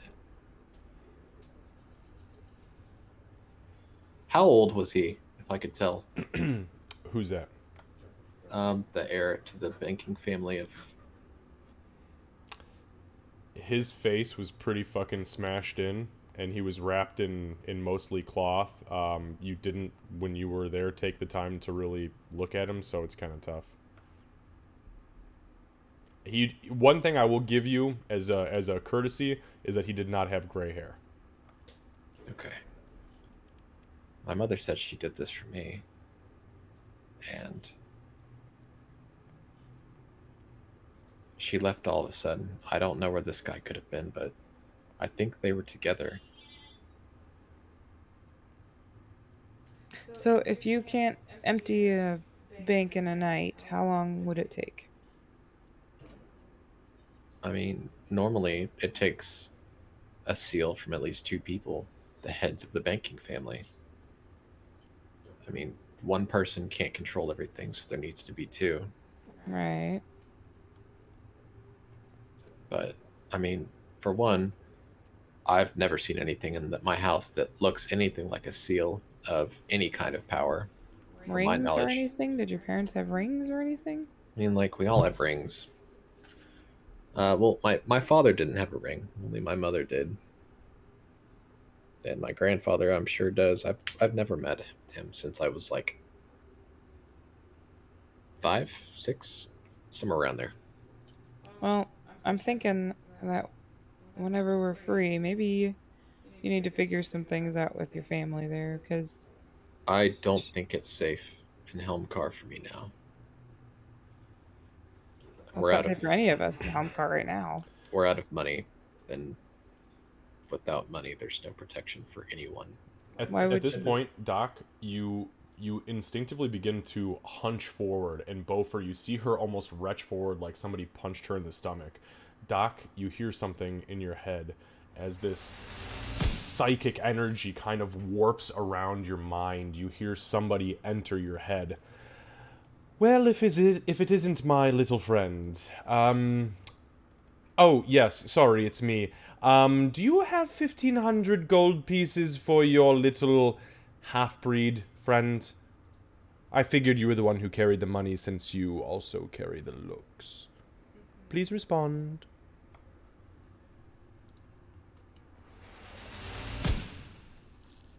Okay, I'm gonna think of my answer before I say it.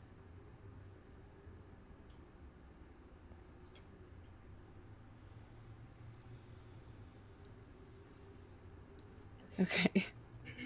So as you kind of, you begin to prep your mind as you're like, what the fuck is going on? You begin to speak into your own head. If I pool...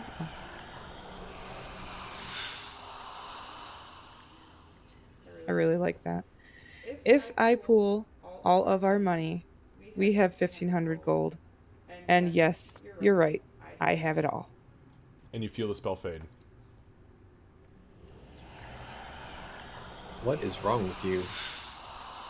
And Beaufort, as she hunches over for what is maybe 3 or 4 seconds, as her head comes up, you see her eyes are glowing almost a vibrant arcane purple, and then they flicker out as she blinks, and then they go back to normal. Beaufort's gonna squint his eyes. I squint back. Fluffy pants. Nobody calls me fluffy pants. That's it. Party tagline. Also, it's floofy pants. It is fluffy pants. That's why I got so offended. Still fluffy. Oh, okay. What were we talking about? How my family's broken. It's not. Oh yeah. Why do you need protection in Helmcar? Oh, you have no idea how bad that city is, do you? I mean, I've been there on occasion for, you know, high net And you know worth there's plenty people. of assassination that goes on there, right? I may or may not have stitched up a few people. I'm sure you haven't. I'm sure you have. See, but as you know, Sometimes you gotta put grandma in a families cage. need people taken care of, and I don't know if you met the employers, but have you ever been employed by? I'm sure you're not allowed to talk about this, but shit. Hold on, give me 1 second.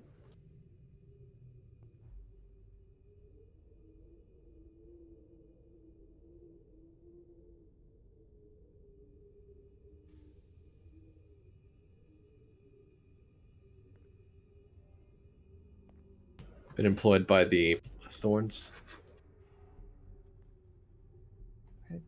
Let me think.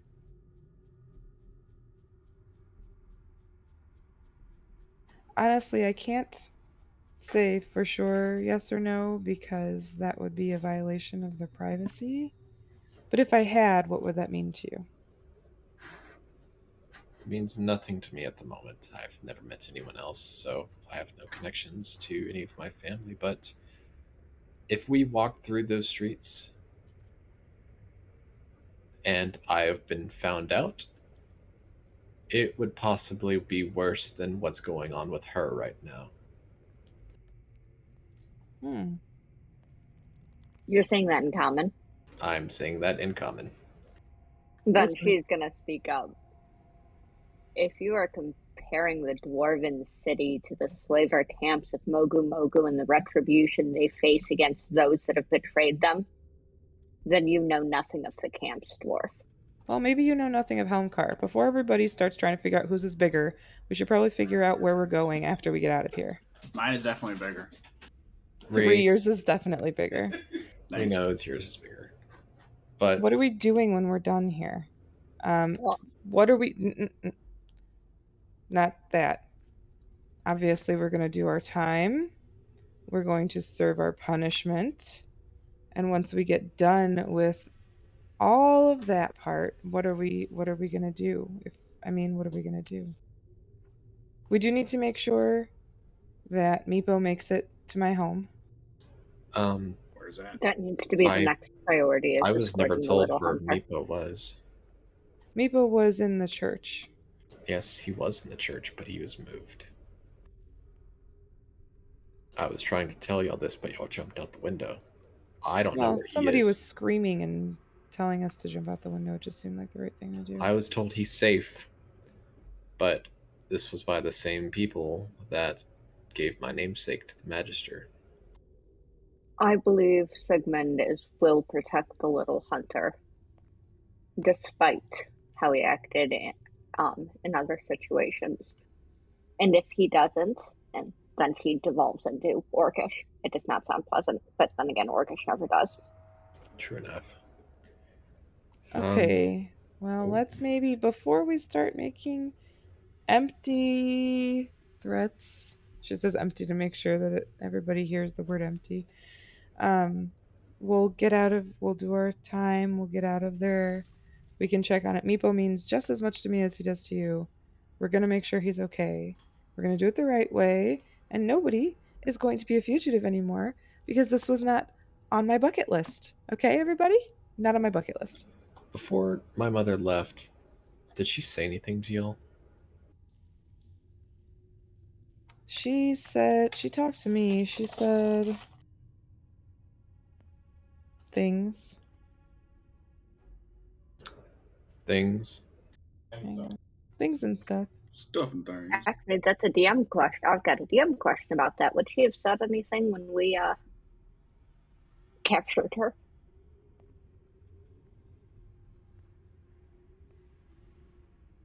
Ooh.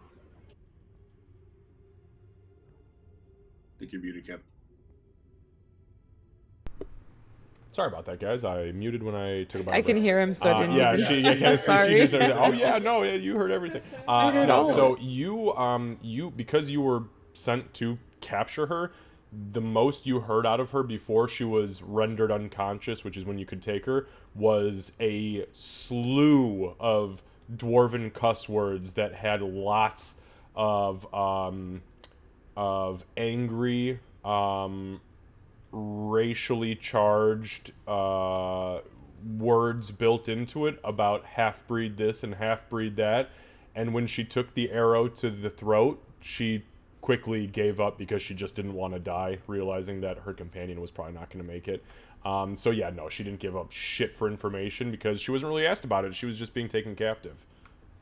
There wasn't any, you don't know who I am. She didn't Karen on you, you know what I mean? Volker, so I kind of started to like reprimand her about ditching you. But I mean, I do think she genuinely cares about you.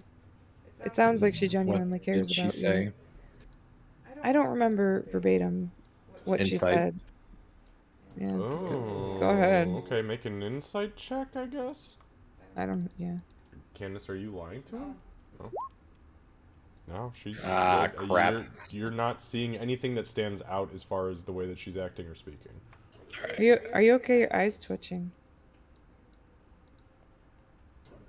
Meta. She did sound like she actually cares about you. I don't remember exactly what she said, but at the very least she believes that she's doing what she's doing for you. Whether or not that's true, you know, she could be getting tricked. I don't know. I do know she gave me a diamond, so. Whoa. When? Wanted me to. Well, when did we see her? It wasn't like when we met for dinner yesterday. So it was after I left. What did it look like? Like a diamond? I can't show you now. It's with my stuff. Okay. And you've been dead a lot, so I don't really have a chance to show you. Okay. However, I don't have a problem handing that over as long as you do not use it for payment to any more couriers. Hey, you didn't have money. No one had money. I did. I have what we money. needed I to. just don't have money. I do appreciate it though. Hopefully it helps. I hope so too. But after we get out of here, and after we get out of the stockades and whatever else, I don't know where we should go. Like, I honestly, the only way I would feel safe getting into that city is if we had some place or someone that could get us in there without being like seen. Well, I don't think that's a good idea. I think that us trying to be sneaky and get around things has not really worked in our favor. So you'd rather us walk straight through the doors and No, I'd rather we stay south. Well, maybe not Okay. too far south. all right, then I don't know where we should go after that. We'll That's figure fine. it out. I mean, we can get through the right now. I do think Get April an needs to airship get... and leave the continent if we're going to be this ambitious as is. Someone's going to want us dead somewhere wherever we go. Yeah. So That's fair. I hear the I wildlands are guess nice this we time of year. have quite a bit of time, so I guess we should go ahead and get some shut-eye. We'll have time to talk about this when we're in the stockades. Yep. Okay, so the afternoon progresses. There is not a lot that happens. The guards continue their patrols. They actually bring you, the guy who brought you food earlier also brings you guys food again. This time he brings you a stew, a full wooden bowl full of stew that has leeks, potatoes, onions, and what appears to be either chunks of dog meat or possibly chunks of dire rat meat. It's kind of tough to tell, but is absolutely delicious. It's in a dark brown gravy, very heavy beef broth flavor. Leeks are my favorite. Yeah, so he puts a bowl under. Surprisingly, it's still hot. As he puts it underneath, give me 1 second. Everybody make a Constitution saving throw. No, I'm just. Does he say that there's a leak in the bowl? There's leaks in the bowl. Yes, he says leaks. No, he doesn't say any of that. No, he just puts it under. It's clear that there are leaks in it. I'll say, ooh, leeks. As he kind of pushes the bowl under, he drops a spoon into each one of your guys's into each one of your cells, as well as a half loaf of bread with what looks like fresh butter, and he says, This comes compliments of Grenshaw. Enjoy your meal. And he stands up and he walks out. Who? The tavern keep. Oh, that guy. So maybe Speaking of, did you Reason. still want me to call for him? it's not a bad idea. We might as well use all of our resources. Well, this is the last chance we have to call someone. Are we sure that? Who else? I have nobody else. Now, just I mean- just for clarification, you guys can also call an aide. Like you've called a banker, a courier. You can call anybody you want to. They will bring them to you as long as they reside within 48 hours of this trial happening. I just had the joking I thought don't of know if calling this for would be a Gray. good idea.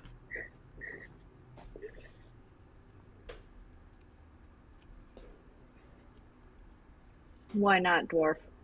I mean, couldn't we call we can also maybe talk to the king of or the king of Bree there. What's his face? Good old what's his face, right? The mayor? Yeah. What I'm asking legitimately, what would he do? What would the mayor do? Good character. Oh, I don't know. Good Say character. how awesome we are, and we probably shouldn't be arrested because we saved his town, even though he's probably killed himself by now. That's, well, hopefully not, but that's true. And he could also attest to the fact that we've been into some crazy shit. Yeah. Like we're willing to throw ourselves at crazy shit. Mayor Gunnar? Yeah. I mean, we'll definitely keep it on the download that we killed his daughter twice. That's perfect timing. Bree. Yeah. Oh my god. The comedic timing. I mean, that is an absolute 100%. Yeah, Brandon, your camera went out like immediately when I said that. Shit. Definitely we'll leave that part out, but that's not a bad idea. I'm just Grandpa or surprised. Gunnar?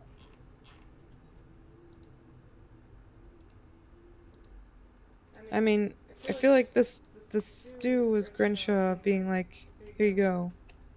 You know, I don't know what else he could do for us.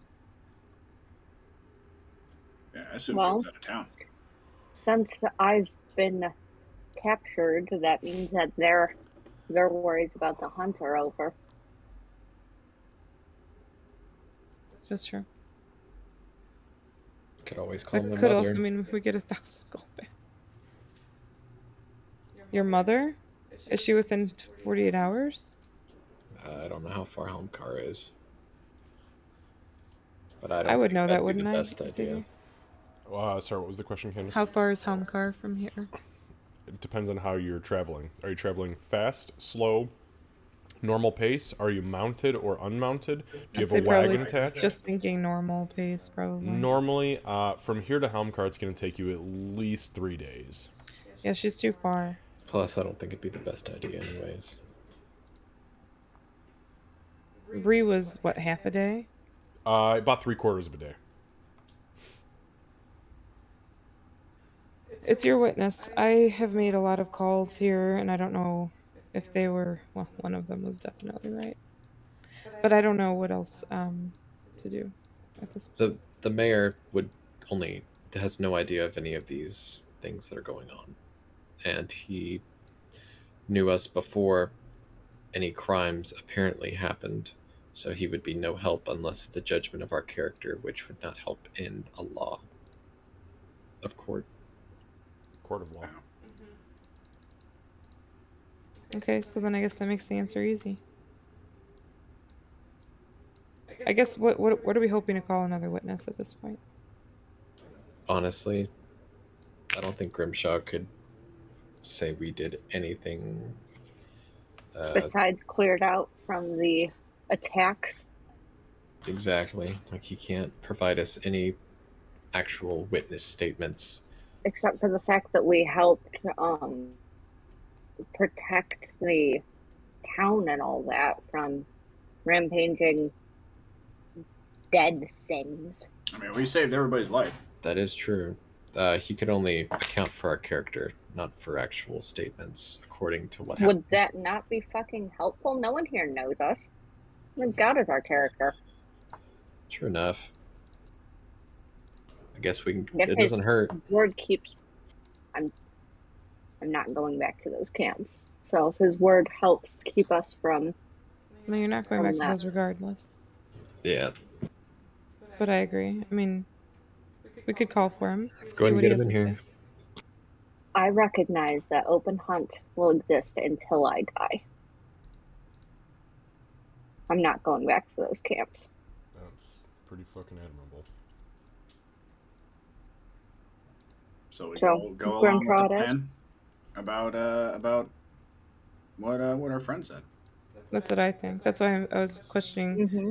If we think it'll help, sure. If it'll lessen our time in the stockades, then so be it. At the very least, we can get second helpings of meat stew. Sure. I mean, in food, I honestly, I didn't eat this well at in my hometown. So fuck. I mean, I guess let's go ahead and get him in here then. Somebody call for the guard. Or I mean, honestly, The guards have to do it. we would only need him at the court because I mean, I don't know what else to talk about. She's going to stand up and kind of wave to get one of their attention. Okay, yeah, you pop your arm out, and one of the guards kind of comes down and he turns towards you. Yes, is there something? Is there something I can do for you? The person I can call. Yes, The your tavern witness or aid. Which tavern are you referring to? The Grenshaw. The Oh, he kind of like looks you up and down. Yes, one of your people. Understood. I will fetch Grenshaw. Give me a moment, and possibly, well, he kind of thinks it is a very busy hour, but if he is legally summoned, then he will be here. Just it can wait till after the busy time too. I'm sure. Yeah, we don't There want is to lose business. no need to pull him away from his business. understood. I will deliver the message, and I will be back with him as soon as possible. And he turns and he leaves. So, we flash forward. At this point, it is. Give me just a moment here. So it's about 6-7 p.m. somewhere right around there. It's getting later. You guys have been fed dinner. It is going into that nighttime, that twilight hour. Still no sign of Gray. Still no sign of Meepo.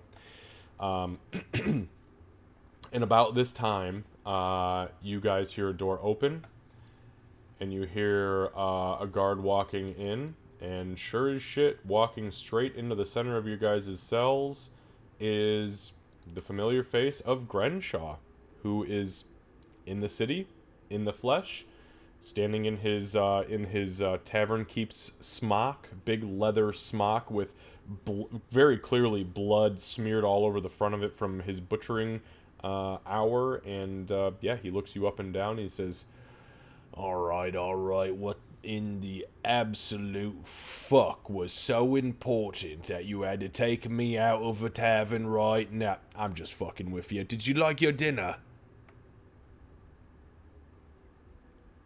I enjoyed it very much, thank you. Kind of glances over his shoulder. Ree, did they give you bread like I asked them? Yeah, they did. It was delicious, thank you. Fuck yeah, that's what I'm talking about. Good for you. Hey, you got yourselves in a bit of a trouble here, yeah? I, thanks to you, managed to get a lot of people a lot of help. So thank you. I just wanted to say thank you. I'm sure you didn't call me down here to say thanks. I was told I was being summoned by the Lord Magistrate as a key witness. I haven't witnessed shit, quite frankly, except your kindness and gratitude, and I've repaid that with supper. So, what can I do for you fine folks? I've never been in court before, so we were thinking maybe having somebody who can attest to us helping with this situation could help. Hey, my days of a pickpocket are over, sweetheart, so I've not technically been in court in a long time. Oh wait, you don't want advice about in court? You want me to talk about how nice you are? Maybe advice about in court would be better. Or both. Both would be great. We need you as a judgment of character before the magistrate himself, We're hoping it'll lessen our sentences. as well as a witness statement to the fact of the thing that happened under your tavern. Alright, so what you're saying is you need me to tell the Lord Magistrate about those fucking zombies. And the fact that we were willing to help with them. Yeah, that's here or there. You kind of fucked my tavern up, and you kind of, like, had to do that as payment, right? The answer is yeah. She switches to Orcish. Okay, he also switches to Orcish. We don't exactly make a ton of friends. You know exactly what having an open hunt is and what it means, and anything that makes it a little easier, at least for them, would be appreciated. Make a persuasion check with advantage. Ooh, that is definitely not my strong suit.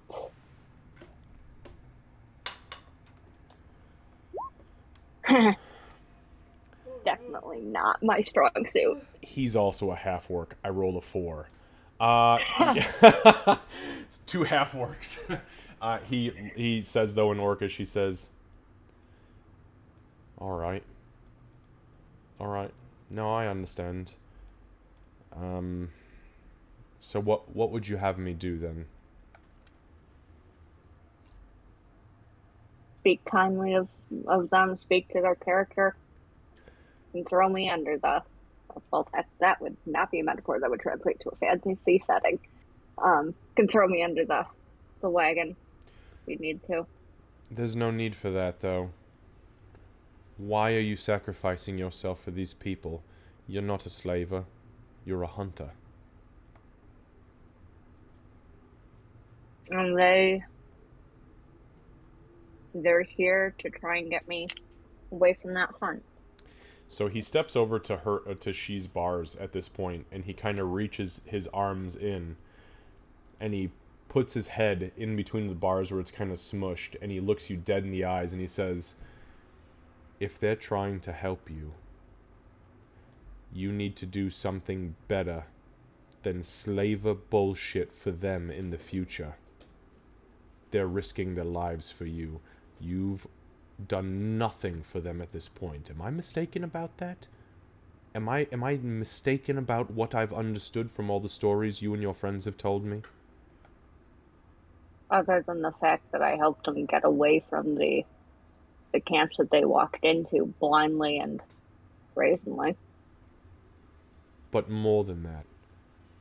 Xavier came and visited me. That's why I knew the little bits and pieces that I did.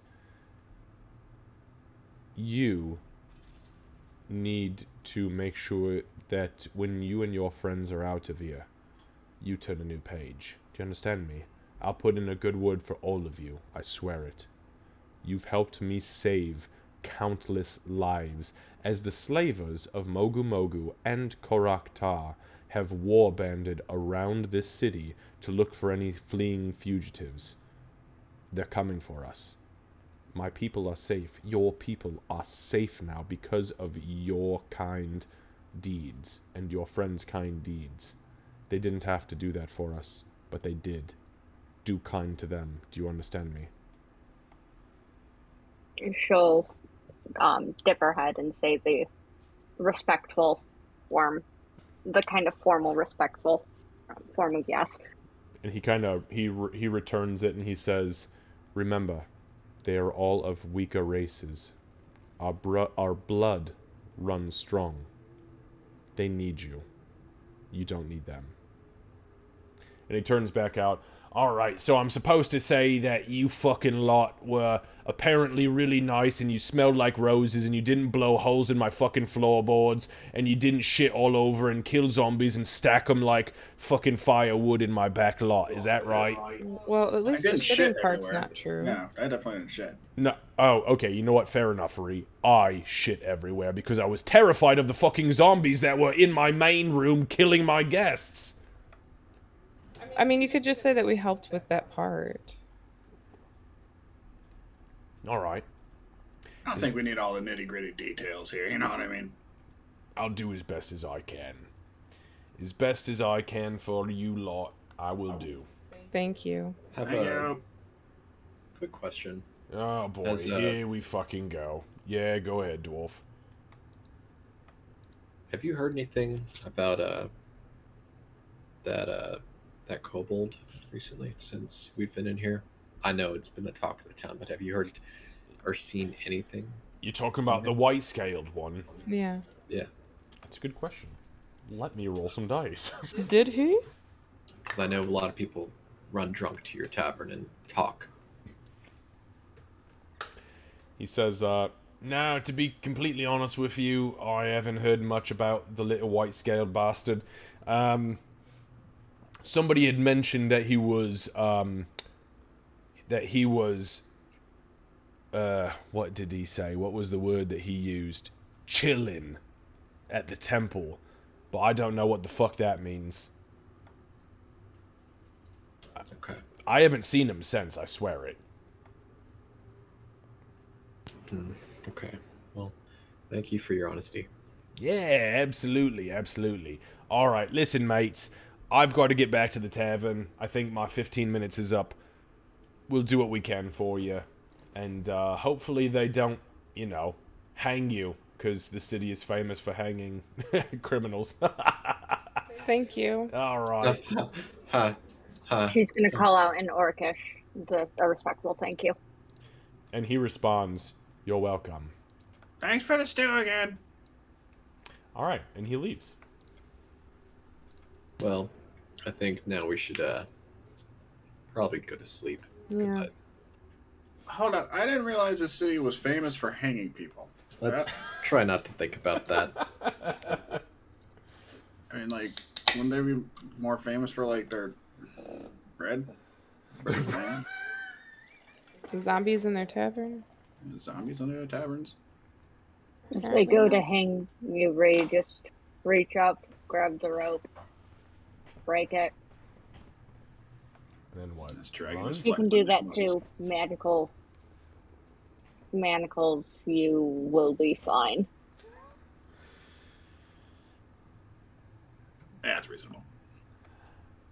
Alright, so is there any other important information I should know up until this point, or would we like to sleep? Immediately before sleeping, I'm going to see if I can assist in my own healing. I haven't used any spell slots. I'm gonna dump a bunch of magic into me right before I sleep. Okay, give me one moment. That is a good thing to think about. Especially since, you know, I don't think of it as casting spells. Yeah, I mean, that's actually not totally crazy. Cure Wounds is just verbal and somatic. You don't need any material, so you Actually, can- it's just verbal. No, it's verbal and somatic for... Oh, Definitely. I was thinking of massive word. Yeah, no. Cure Wounds, yeah, if all you're trying to do is cure wounds, Yep. fucking do your thing, girl. Yep. I'll actually help too from, I guess. Help who? Help yourself? Because you got to touch. No, I can use mass healing word. It's what is that? Touch? No, it's 60 feet. Hang on Yeah, a but sec. don't you need your No, it's just magic verbal. symbol for yours? Just verbal. Yeah, no, it's just verbal. Some of those things actually don't require shit, so... So if Word you're is still, easy. Yeah, no, he's not wrong. It is literally mass healing word. The only problem is that it's creatures you can see. So if she puts her arm out of the cage, you can see her arm, and I'll give it to you. okay. So yeah, if you wanna, whoever wants to cast their healing spells, I mean, fuck, what are you guys down?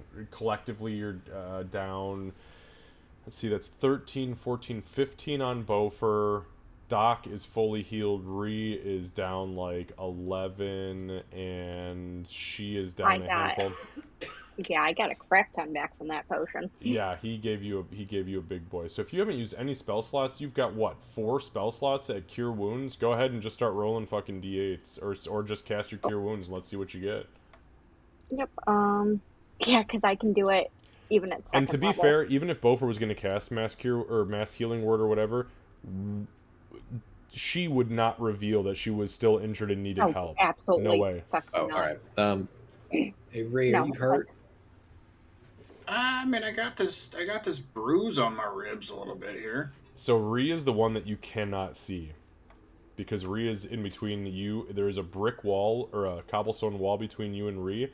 And even if you both look out your cages, her arms are... She's a small creature. You can't see that. Oh. You can Alright. see I'm Doc fine. and she, I'll give it to you. Nothing. Our bowls are made of that wood, makes me right? happy. Your bowls are made of wood. What are you trying? If I could do a reflection so he could see Ree with the reflection from a metal bowl. Oh, you crafty fucks. You guys are good. You guys are good. What about our spoons? Spoons are wood as well. Yeah, I figured. They're not going to give you metal shit to attempt to pick the locks. Come on. Yeah, right. Or stab somebody. Yeah, right? Yeah, that's And less my than- ring? What? What'd you say? No, that's too shady. It won't work. Wait, your ring? No, Stick dude. my ring out. They took everything from Ah, you. okay. You have nothing. They stripped you of your jewelry. Okay. Because if that ring is magical, they're fucked. That's true. All right, I guess I'll go ahead and just use it on myself then. Yeah, I'm good anyway. Okay, whoever's casting spells, go ahead and start dropping them in. And I am timing mine for like right before sleep. So Yeah, no problem. Yeah. I mean, you've got... As soon as you finish that long rest, they're all back, so no All problem. right, let's go. 1. All right. Bofer, fuck. Holy shit, Cat. Well, yeah, that I've was- got second levels now. That's right, I forgot about that. Fucking And I'll go ahead and Rangers do earn this. them at lower or at higher levels, so it always throws me for a loop when I see a ranger like, wait a minute, you don't have second level spell. Oh fuck, yes you do. Well, this is the Was, first time she's casted 15? at Yeah, second actually. level. And you haven't cast any other second level spells, have you? No, you have not. Nope, because I know what your other second Nope, level I spells are. haven't done it. So how does this go down? Do you want to give a description just for future reference about like what? I mean, is there an additional visual to you increasing this? I mean, are you digging your Yeah. hands into your wounds, or what is it? Yep. So what she's doing is she is It's a lot of fucking healing. looking down, and she's starting to realize that it's not completely fucking normal. She's still of the Atom of Magic, but she's tracing the path of every single wound, and it leaves like a greenish trail behind as she does it. That's actually pretty And cool. I can hands do that. inside the edges of it, sometimes pinching it together. And it's this green light that kind of pulls it through, and she doesn't even seem to notice it. Anyone watching her would see that faint little green that follows behind closing the wounds as she's tracing them, and just willing herself to heal so she could fight Yeah. another day. So Ree, as you're looking across the cages here, across the cells, you see exactly what she just explained, and it looks like she's pinching her flesh together like dumplings down the length of her Oh. chest. And dumpling dough, it's cute, right? I mean, come on. If, and as it pinches I'm together, gonna it look at dumpling dough again. and Great green half-orc dumpling. yeah, You know? right. Green half-orc dumplings. I mean, giants love it, right? And as she pinches it, you see this green light just kind of trace down. And when she finishes, you hear her muttering something under her breath, which she doesn't even seem to notice. And then there's a flash of light, and sure as shit, these wounds are sealing up on herself. Yeah, she is almost 100% with just that one. All right.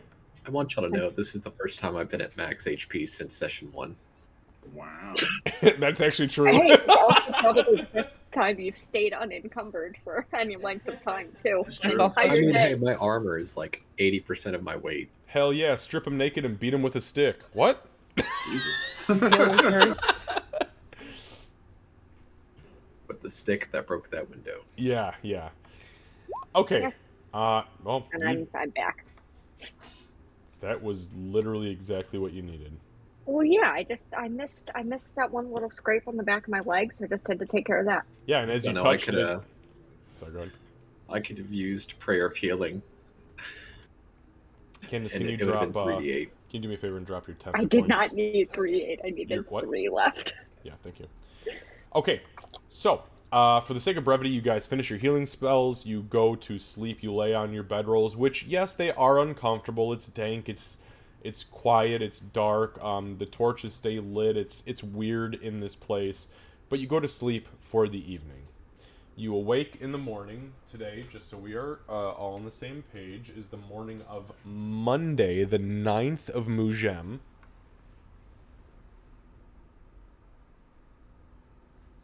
I never got a message from the kid, did I?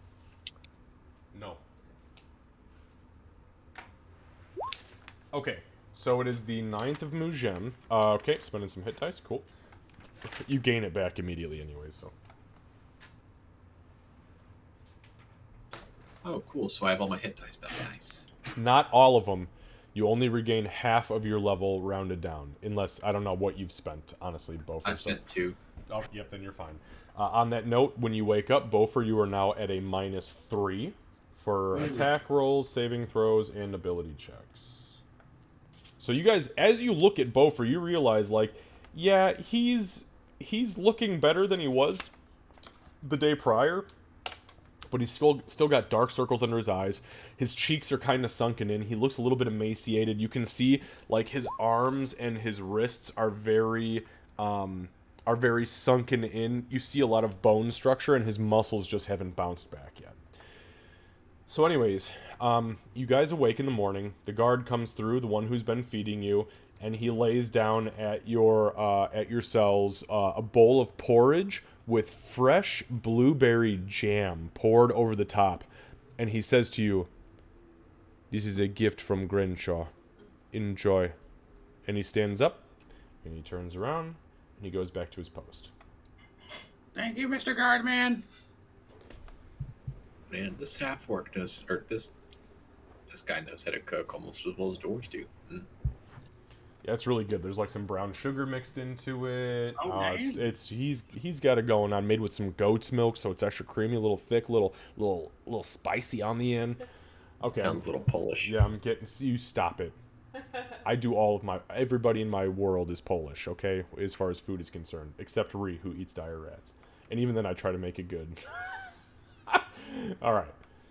So, a couple hours go by, probably 3-4 hours. You guys would estimate it being somewhere near like 9, maybe 10 o'clock in the morning, okay? A door opens on the left-hand side, and a guard walks in. It appears that he is just doing rounds, and Doc, you notice that as he passes by your cell, something gets dropped into your cell. It appears to be a small, rolled-up, cigarette-thin tube. I would like to pick that up. So as you pick it up, you realize that it is clearly a piece of parchment, very tightly rolled, like down to a millimeter of thinness throughout the roll, that is sealed with black wax and black ribbon around the wax on both sides. Give me one moment. I will share it with you. All right, there you go, Candace. It's in your, yep, at the top, right there. There you go. So, Beaufort, you see, as you guys are sitting there eating breakfast, kind of finishing up, hanging out, just like, okay, when the hell is this thing going to end? This guy drops something, and you see Doc pick it up, back up into the corner of her cell, and she begins to unfurl it. And it is a long, like, probably 9-inch long by 4 or 5-inch tall scroll of some sort. And she's reading through it. And Gnomish. Weird kid. I wish. Go back to eating my food.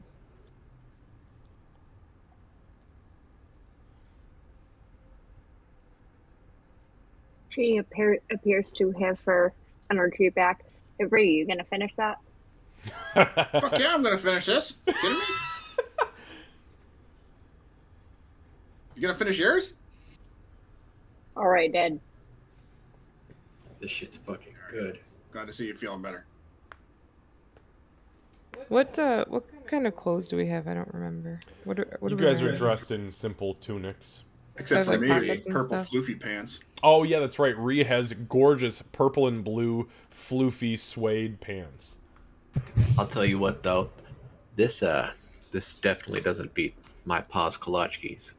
You fuck you and your kolachkis. I want kolachkis. God damn it. Oh, that was in character.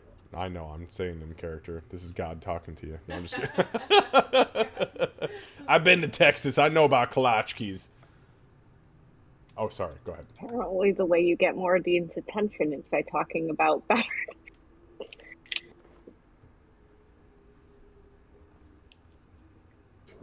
Praise Mordine's kolachkis. All right. A little. So Sorry, go ahead. I want, honestly, if we could just sit and have a pastry roleplay session in just 3 hours of pastry roleplay, I think I'd be in heaven. If we have real pastries at the same time. Oh, that would be I was gonna say awesome. that's a necessity, Can I because mail otherwise everybody it's torture. pastries and just Yeah. have us all consume pastry? Well, Kat is already in. Absolutely, man. Thank you. I'll send y'all some Shipley's Donuts, Boudin kolachkis. Oh, you stop it, sir. It's a thing. It's a real thing. I believe you. But I will drive down there right now. Don't make me. The on company that is actually funded by a Czech Polish guy. Oh, no shit. Yeah. That's pretty cool. Okay, so one of the guards, he kind of walks into the center, and he looks around at the four of you, and he says, "Your trial will begin in 30, and he kind of holds up his fingers, and he repeats it in a few languages, and you hear the same thing over and over, 30, and then he looks frustrated, and he says, 30 minutes. I'm sorry, I'm not confident in my speaking ability for your languages. Endor shall say 30. He kind of looks over at you, and he looks down. Yes. That is right. 30 minutes. Is that a long time? You will be bound in manacles momentarily, so please bear with us as we bring a few guards in to get you taken care of. Please don't resist. We've tried to make this as comfortable as possible for you, and we'd like to get you in and out of here as fast as we can. Yes? Yes. Just make sure you got something strong for me. Yeah. He looks down at you. You broke the iron bands of Boralio. You Fuck yeah, dude. are a legend. But seriously, am I really going to need 16 guards to keep you down? No, it's fine. It's fine. I think they should be called bonding balls. Good, because it may take 16 militiamen, but it will only take 2 of us. Challenging that bit. I would like to initiate initiative. All right. So, about 10 minutes goes by, and guards begin to pour into the room. At this point, they are asking you guys to just stick your arms out through the slats, and they are going to bind you. Is anybody resisting? Yeah. Okay, then.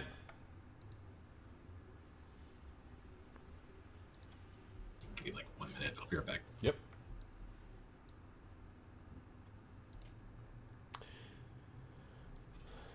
Okay, so for the sake of brevity, I will give you guys a massive hall. So, in this hall, well, you guys have actually already seen this hall. I kind of explained things the last time we were here. So, everything appears to be the same way it is this time. You guys are led down the little tunnel, through the back door, up into the cage room, and out by the big barbarian, the big half-elf, or the big wood elven barbarian guy. You are sat in your respective seats. You can see where you are. We've got Doc up here. Down from Doc to the direct south is Ree. Then we've got She to the southeast of Ree, and Beaufort directly to the east of She. In this room, why doesn't everybody just go ahead and give me a perception check real quick, and I'll see if I can grant you a little bit more info. Do you want another beer, by the way? Ooh. Yeah, thank you. Holy shit, Doc. Yeah, I know. Holy so- shit, Ree. When did you get good perception? It's always been there. I just roll shitty. Fair enough. Mine's not kicking through for me. I rolled like crap. I rolled an 8. Yeah, Yeah, it's on our end, Kat. We see it. Okay. I think it's probably lagged because you're running on a hotspot right now, aren't you? Mhm. And I am shocked you've been able to see me. To be totally honest with you, your hotspot is fucking awesome. You have been doing great tonight. Guys, I'm glad it's actually worth the money. Right, Brandon, go ahead and give me a perception check, please. Oh, I called you Brandon Beaufort. Give me a perception check. This is what I get for doing a mock interview with you the other night.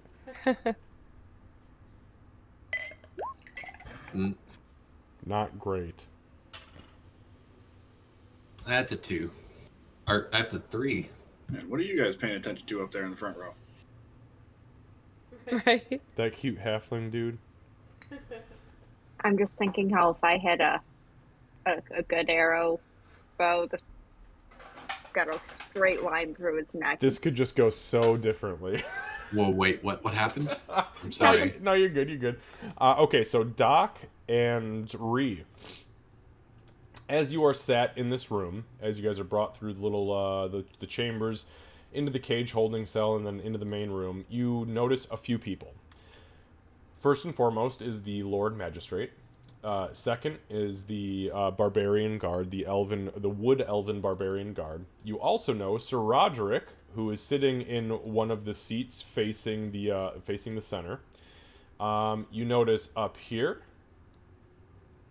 over here, over here, and over here are Sir Roderick's men who came with him during that whole soiree. Okay, this guy up here, you recognize immediately as the bannerman who smashed the windows out. I was going to ask about Okay. that.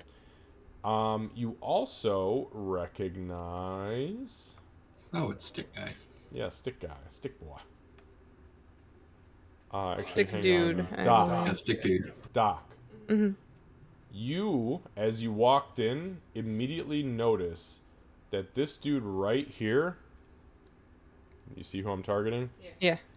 Is absolutely 100% without a doubt Gray with an illusion spell cast on him to look like a homeless man.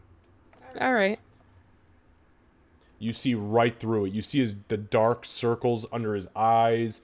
You see the dark, almost dark halo that hangs over his head. There's just a very creepy dark presence. And as he moves and looks around the room, you see his face shift inside the illusion, and he is not hiding it well from you with that nat 20. Okay. The one time I roll well. Motherfuck. Yep. Okay, so I don't like that guy. at this point, the Lord Magistrate, so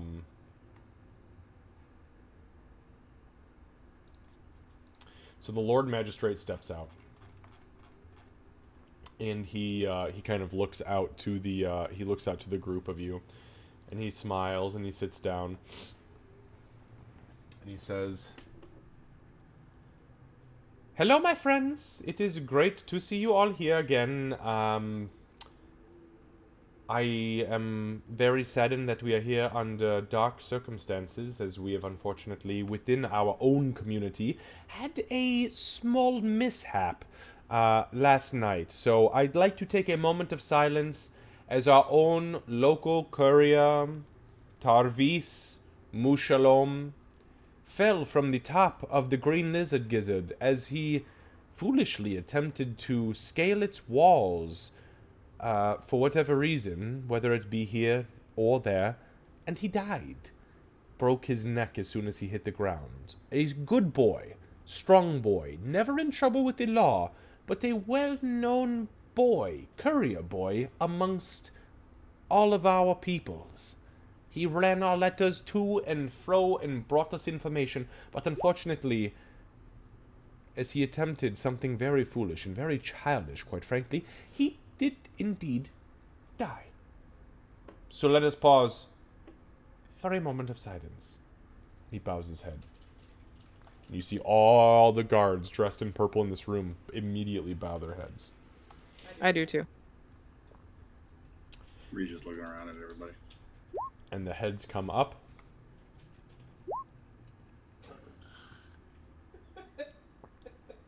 And he looks back out at you guys. Sorry, you guys fucking kill me in chat sometimes. He looks back up. Sorry, go ahead. What were you going to say, Bofer? That sounded really suspicious. Can I?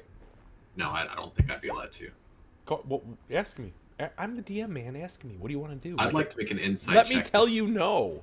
No, wait. Sorry, what? You want to make an insight check? I would like to make an insight check to see if he's lying. Okay, yeah, make an insight check. I will absolutely give you an insight check.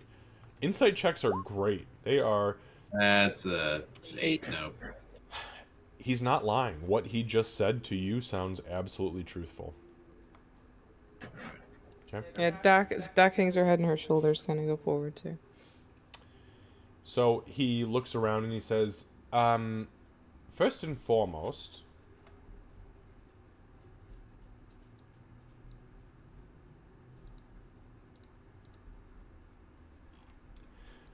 I would like to welcome to the court a few people. First of all, we have Joel Rithy. Oh! Of the Pudu tribes of the Grelian Mountains. We have Patcher of Wounds Timbers of Hobbleton. Bofer's gonna look directly at Doc. We also have Bofer Anvilrock, first of his name, son of Bombir, grandson of Tunomi of the House Anvilrock bankers in Helmcar. Holy shit, was that his whole fucking name? Yeah, I think it was. We also have... He looks down at the paper. No, this can't be right. He looks over at the crossbowman, and the crossbowman shrugs, and he looks down again and he says, "Whatever the record needs to show." I knew it.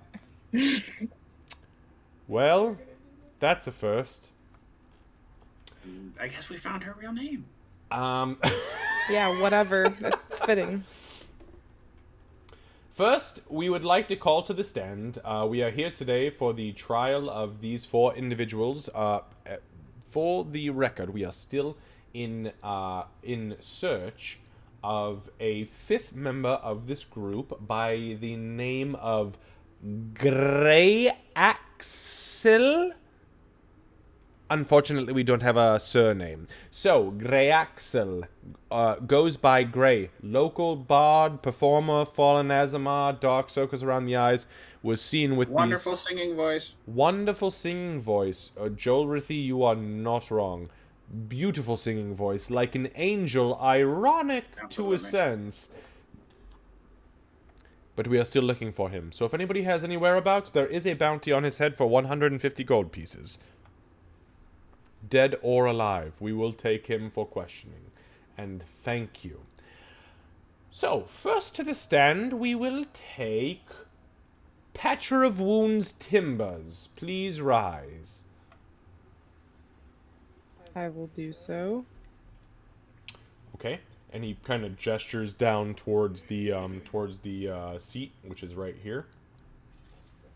Nope, right there. Here you go. Here, I got you. Thank you.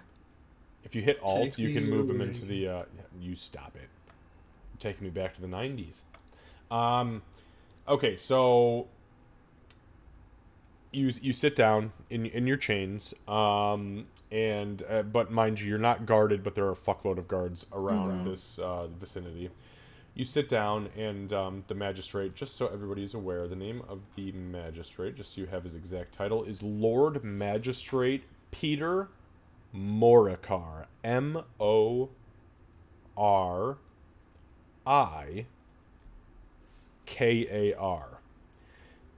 He is a halfling man who is probably right around his mid-50s. He has graying hair around the edges of his head, and his hair is pulled back into a tight bun, but his hair is jet black outside of those graying edges. He wears purple robes with a gold trim, and he... nope, never mind. That's information irrelevant to you, but that is him. Okay, so... You sit down, and he looks out over you, and he says, Petravoon's Timbers. It is my understanding that you've been brought up on the following charges. Would you care to hear the charges you've been brought up on? Yes, please. Harboring a fugitive to which you plead no contest. Is that correct? If I understand no contest correctly, that's what I'm going with. Aiding and abetting a fugitive, no contest. Mm-hmm. Desecration of church property, guilty. I witnessed it. I didn't do it. I wasn't sure on technicality and couldn't get answers. Right. Well, let me ask you this. Give me more information regarding your desecration of church property charge. Are you guilty by association, or are you guilty by wrongdoing? Please, elaborate. I guess association, because I jumped out of the window after it was broken. But I didn't know if that should be no contest.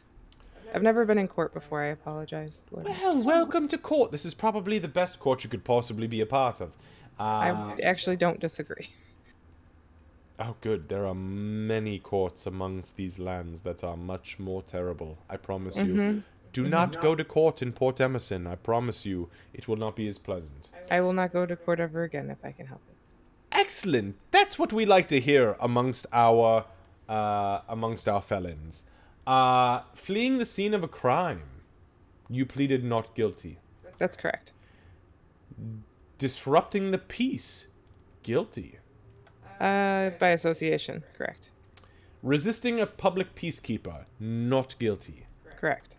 And aiding the escape of a known fugitive. That's correct. Not guilty. Okay, so let me ask you a couple of questions. Patravoons.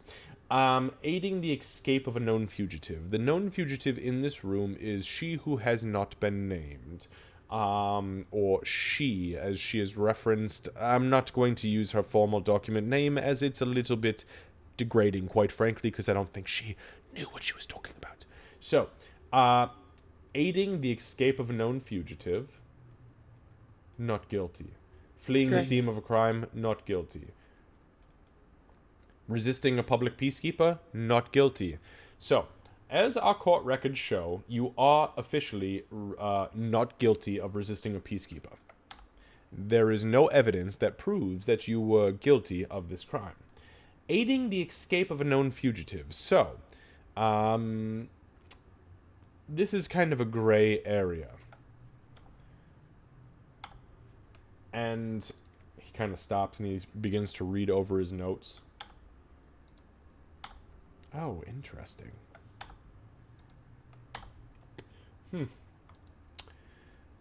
And he says, you know, it's interesting sometimes, Patravoon's Timbers, how the lotus flower blooms at dawn, but only rises in the east when the sun sets.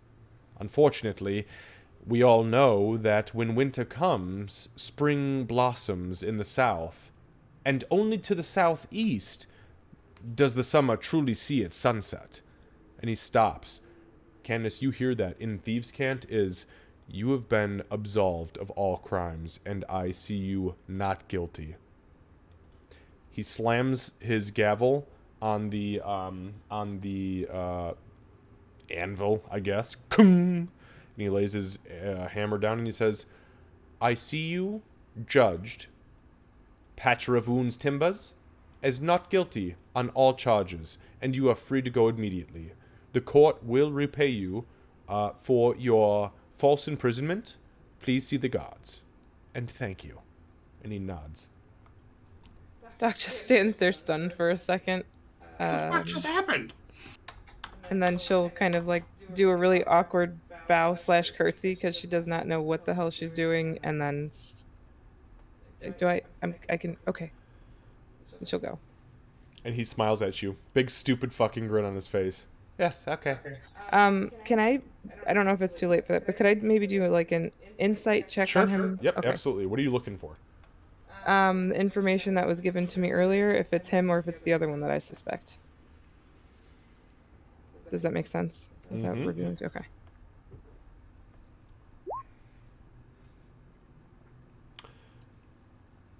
You have just received the reward that you were told to keep an eye out for. Mm-hmm. Thank you. Okay, cool. Thank you very much, Patra Voons Timbers, and may the gods bless you on your journey. I will stop at the guards, I guess, on the way out the door. Okay. Yep. As you stop at the guards out the door, they hand you a small sack that they give over to you. That will put you like, oop, yep, there. The two guards approach you, and they give you, again, there's a small sack. It has everything in your inventory on it, as well as 500 pieces of gold. Okay. As I walk past Gray, Okay. Actually, I'm hang gonna on. Sorry, I have to type this because I told Lucy I would give No, him that's any information that he needed. Okay, go ahead. I'm actually gonna try, like, there's gonna be a very brief second of eye contact, and then I'm gonna do the same thing to everybody as I walk past them so that it's not suspicious. You're just making eye contact? Just kind of looking at him, and then almost an eye roll, and then I'll just make eye contact with everybody else. Okay.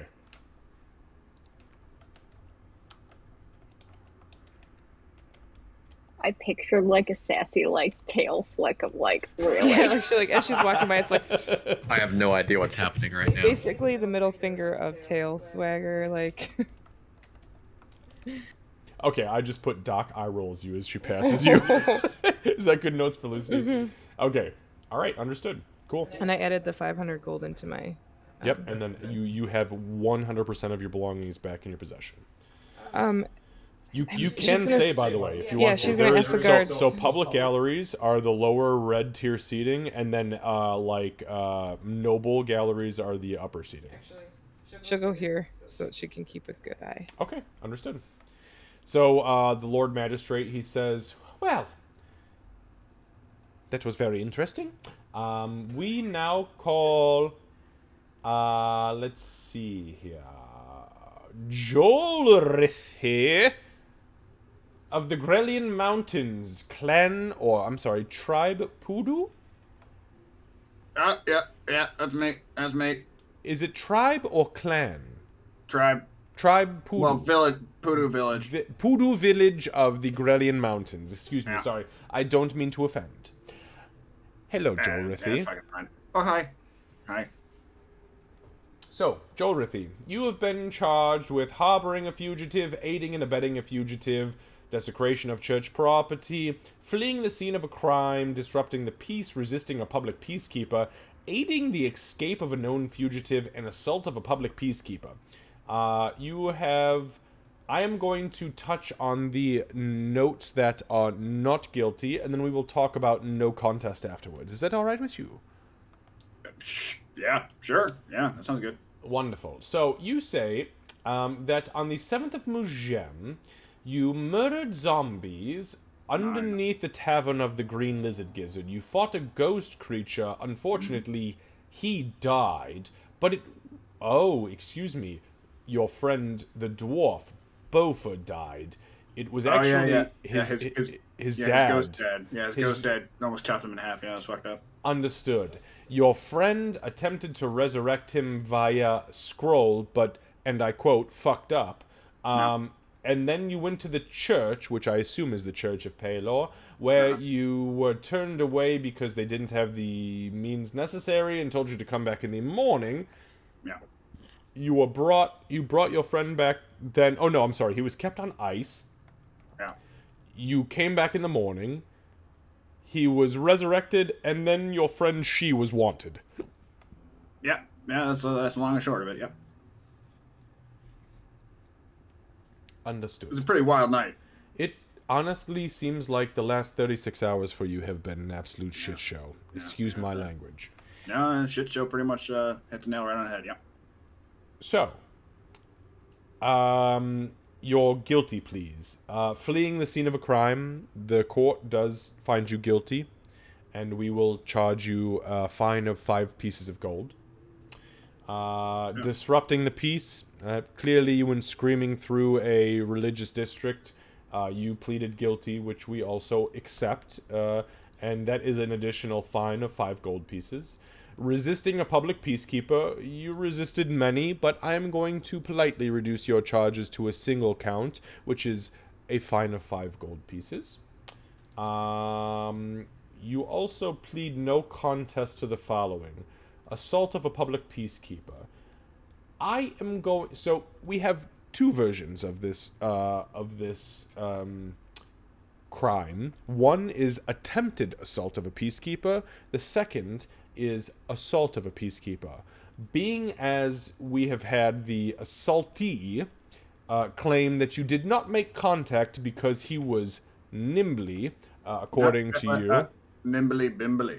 Yes, we are going to find you guilty, but we are going to reduce your sentence to 1 week imprisonment with a 5 gold piece fine to just a 5 gold piece fine, as it was attempted and not successful. Okay. Sounds fine, I guess. On top of that, you have aiding the escape of a known fugitive. You, according to our records, including the record of Sir Roderick, and he kind of gestures over to the paladin sitting in his pious fucking stone chair. Sir Roderick says that you actually did not have anything to do with the actual escape of said fugitive. So we are going to reduce this charge from aiding the escape of a known fugitive to not guilty. Hey, yeah, right. Right. So, harboring a fugitive, aiding and abetting a fugitive, and desecration of church property. So, desecration of church property, there was actually an individual witness, a private witness, who was privy to the scene, was actually a civilian at the time, an elderly woman by the name of Grithelda. She was witness to the happenings of the evening, and she did not place you at the hand that smashed the window. Therefore, we are going to remove your desecration of church property. Conviction? Not guilty. Nice. Harboring a fugitive and aiding abetting a fugitive. We have testimony from Mr. Grenshaw speaking on your behalf. And Mr. Grenshaw's statement reads as follows. And I quote,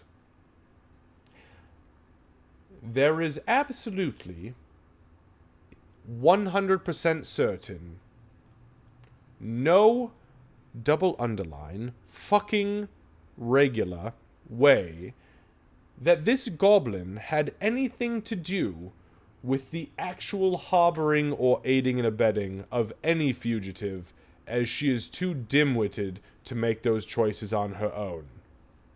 End quote. Well, I mean, you don't have to be so rude about it. She'll glance back at Grinshaw. Come on, man. And he kind of shrugs his shoulders and he mouths to you, "What the fuck you want me to do?"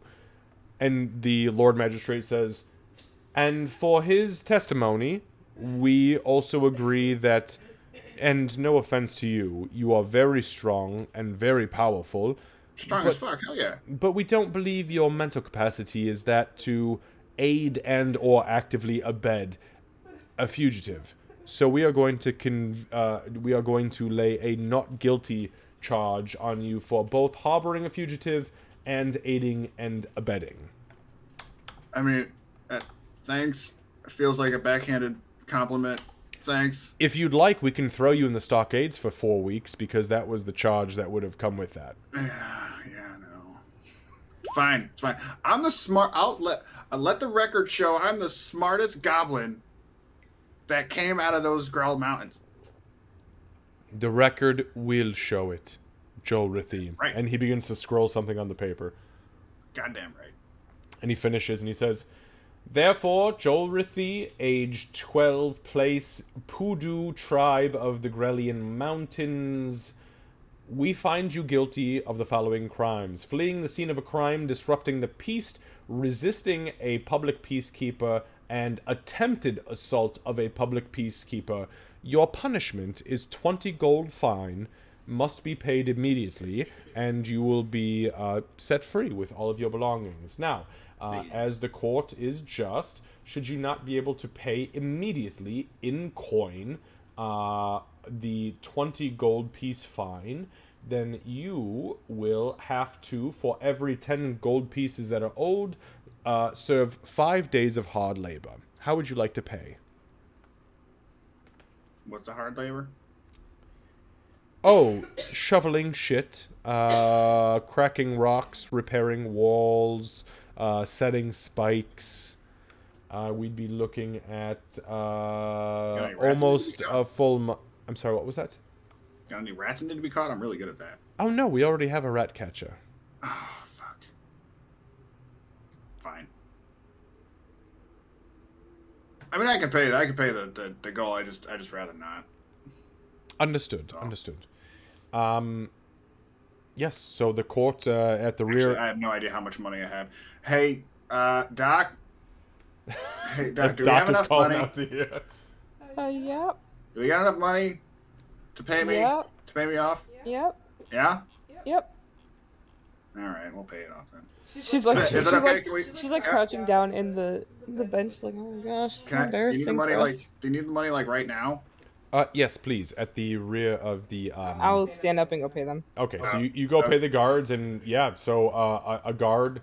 Give me a second. I removed it. So a guard approaches you, and they unshackle you from your manacles, and they say, "All right, go back to them guards back there near the door. They'll have your sack for you." All right, thank you very much. Thank you, my lord. It's Lord Magistrate. Lord Magistrate. And she'll kind of bow-ish. I don't fucking know what I'm doing. She'll go. We're so awkward.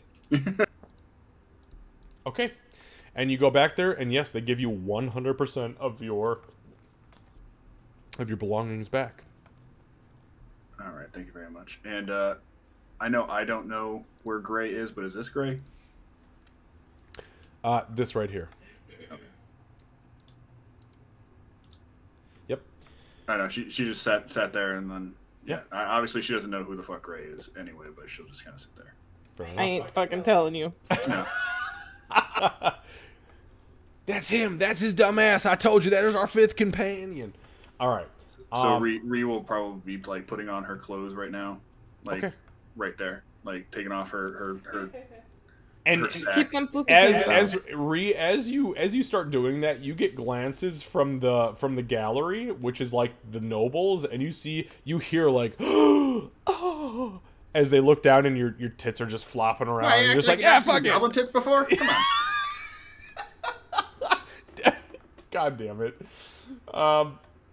Okay, so yeah, you put all your equipment back on, you sling everything back on, you start to stretch out a little bit, and you're like, man, prison fucking sucks. Prison was real nice, actually.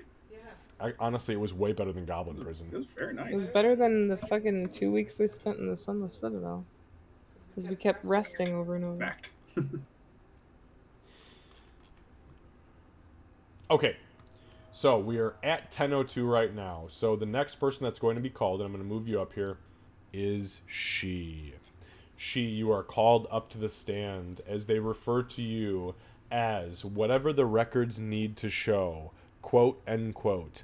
And you sit down, and you've had two of your friend, one freed with literally nothing paid out, one who's had most charges dropped with a 20 gold fine, and you sit down as the small halfling man looks up and over his paperwork and down at you, glaring very angrily. This is not something that you have seen him do thus far, but he is eyeballing you like there's something he does not like about you. Can I, just for the record, I will be watching Sir Broderick closely during all of the happenings as well.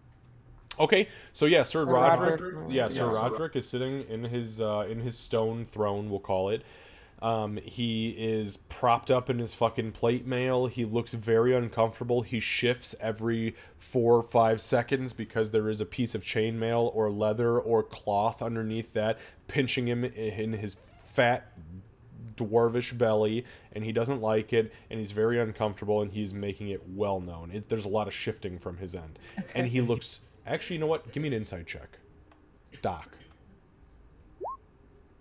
23. This man is fucking nervous. Very, very nervous. Perfect. He is visibly sweating, and he hasn't moved an inch in the last 25 minutes. Okay, we are going to end it there with a full court, and we will pick back up next week, my friends, with She and Beaufort's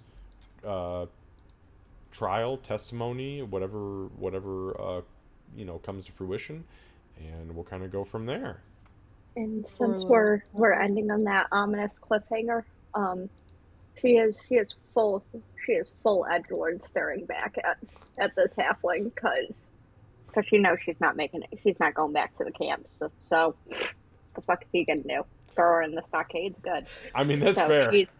She's full like half orc edgelord, like 100%. Like, what the fuck are you gonna do? So just She on a normal day. Yeah, absolutely. Okay. She's feeling up to her. She's feeling like herself again. Awesome. So this was an absolutely excellent roleplay session, you guys. Just so you know, roleplay experience for next week is going to be the equivalent of what we were looking at for a full-blown game's worth of combat encounters, between who you guys called for witnesses, who I honestly didn't expect, to the roleplay through all of the intricacies with the interrogation. It's gonna be a big bump. So, yeah. Any questions, real quick, before we log? I have a tiny question. Absolutely. Level 5, we were supposed to be able to do character reworking the art and stuff. I was planning on waiting until the flavor arc was kind of done because I figured that would change things. Are you cool if I wait until after I'm potentially reincarnated? You do it however you want to. You are a very particular case, and I would 100% accept, yes, if there is going to be a reincarnation that's going to, essentially reforge your character, wait until then. I sent you mine, are you? Do I have you not reset? No, she says the Oh my god, you guys, my wife sent me her fucking character and I didn't update it. Oh, you know what? Hang on. I've got the DM account here. I bet you I'm going to put money on me having her fucking character updated. Candace. Nope. Still have her with the dagger in her tail. I am an absolute piece of shit. As soon as you said that name, instantly, I knew exactly. Yeah, Timbers. I watched his face. I watched Boo Boo's face when I said Timbers and I was getting interrogated. He was like, "Yep, we got the connection." Yes. So Candace, I will talk to Candace off stream, and I will take my beating, and I will get her character updated. Anybody else who is interested, including you, Boo Boo, if you guys want to change your character, obviously feel free to. Okay. The token is super easy for me because I have the Hero Forge, whatever the hell the also, Xavier, I sent you a DM. Yes, send away. If you guys ever have questions in between games, please send me information. The more I know about what you guys want to do or your intentions, the more I can plan for it.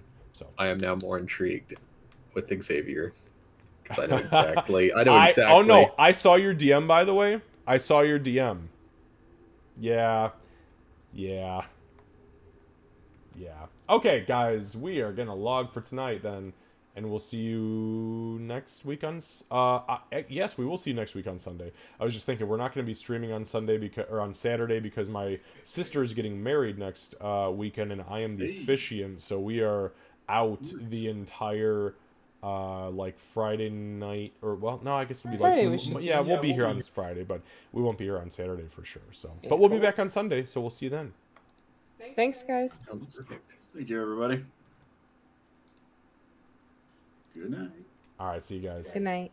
Okay, guys, we're going to go ahead and raid Jerko. We are going to raid Jerko79 because he is online tonight and has... God, what the fuck did he do to his beard? Jesus, he looks like a goat. All right. One more woman that escapes the fate of the cheese wheel. Son of a bitch, Seru. On that note, bam! Let's raid this motherfucker. See you guys. Love ya. We'll see you on Tuesday for Candace's stream. Yep, that's just in.